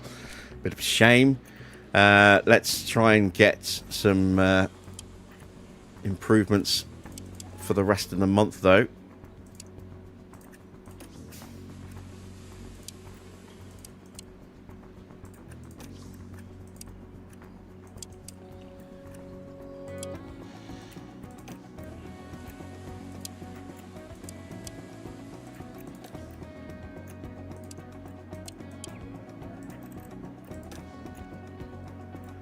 %, again to start the month is a little higher, the week a little higher than I would like.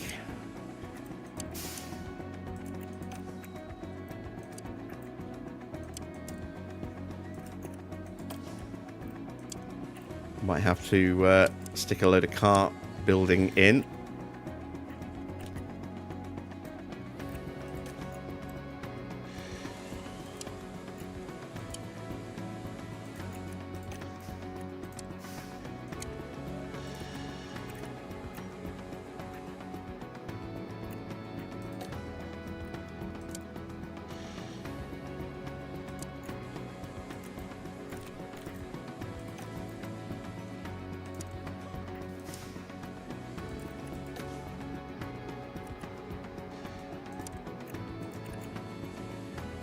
There we go. Perfect. 9-0 into Vegas. And then a reduced rate of 20% at the end of the month, which means we'll start the next month with 0 fatigue.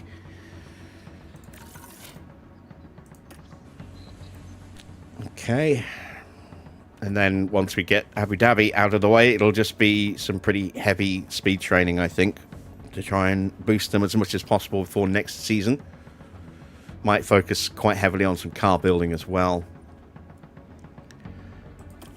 All right. Let's see. Board are probably not going to be particularly happy with that result. Yeah, disappointed as expected. All right. We've got a little bit of cash to spend on some extra parts. So we've got a front wing at risk. And an underfloor at risk. We've got one more underfloor coming. It's not going to be enough. We are going to have to add in an extra one. Now we've got the extra funds. There we go. That should hopefully be enough to see us through to the end of the season. We're going to need a couple more front wings because we used one up in this Grand Prix. And we've got another one about to break. What else is looking a bit iffy? Suspensions. We only have the 2, and we're not making any more of those at the moment. So let's get a couple more of the new suspensions done as well. Because one of those is going to break soon. Yeah, they're both at medium risk, look. So we definitely need 2 more. We're down to 1.3 mil. Let's check the facilities. Design center now. We can't afford it. Can't afford that. Damn it.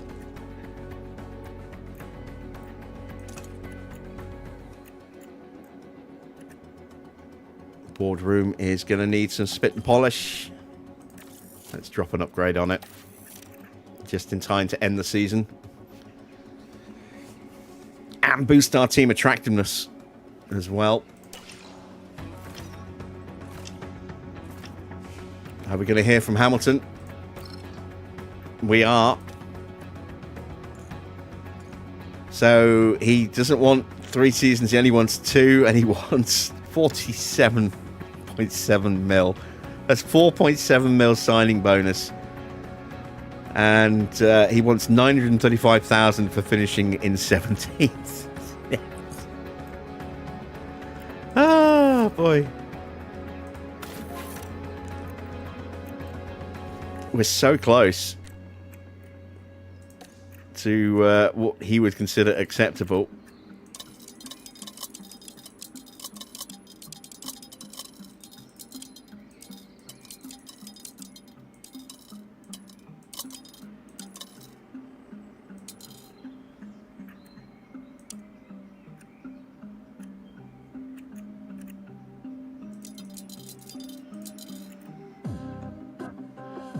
That is certainly not going to happen.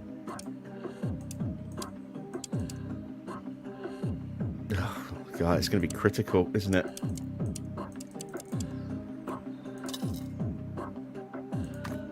I can't afford him.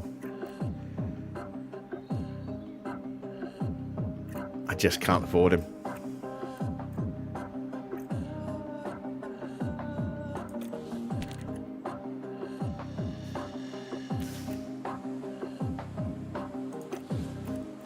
Alright, so looks like we're going to try and re-sign Checo then on a new deal, perhaps, or maybe just let his current deal expire next season. Yeah, I was kind of hoping that we might have a chance with signing Lewis, but I can't afford that kind of salary. It's too high. It's just too high.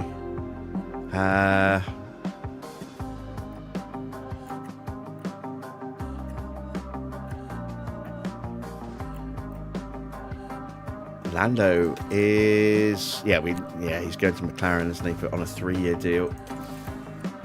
Alonso's retiring. Sainz is going back to Ferrari. Antonelli's going to McLaren to replace Norris. Snowder's 2 years left. Hulkenberg's retiring. Ocon's going to Aston to replace Alonso. Bortoletto's re-signed, hasn't he? Yep. Hadjar has a year left. Doesn't think we're good enough. Ollie Behrman has re-signed for Haas, also not available. Lawson, he's going to Williams next season for 3 years. Mick is coming back to Alpine next season as a replacement for whoever car 2 is. I think that's Colapinto. Colapinto, I think, is moving to partner up at Audi. We know Magnussen's coming back. Where is Colapinto? There he is. Oh no, Colapinto is out of contract. Alright, well, let's take a look at Franco. I thought he was thought he was moving to... Who's moving to Audi then?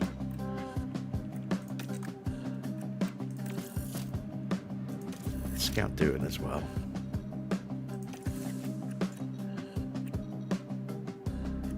I know Stroll is coming back next season. As you can see, going to Racing Bulls. Oh, was it Arvid? Arvid's going to partner up with what's his name? With Bortoletto at Audi. See, Arvid I would have signed had he not made that agreement to go to Audi.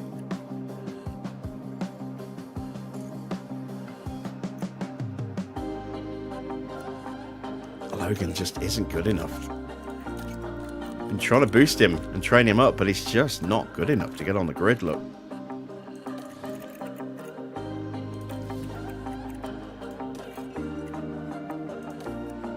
So, that is where we are going to end it for today. The championship is all but decided in terms of the drivers. Still very much to play for in the constructors. It's advantage Mercedes. But if McLaren can get another couple of results like they did today, then it's going to go right down to the wire in the constructors. Can McLaren reclaim their title again for like the third season in a row? Maybe Mercedes will take it from them. It is in their court. They need Antonelli to start backing Georgia up in terms of points haul, because he has done the bulk of the heavy lifting.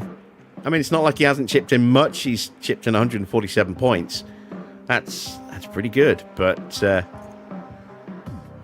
it's not good enough when you consider George's point tally. So, yeah, very, very interesting indeed.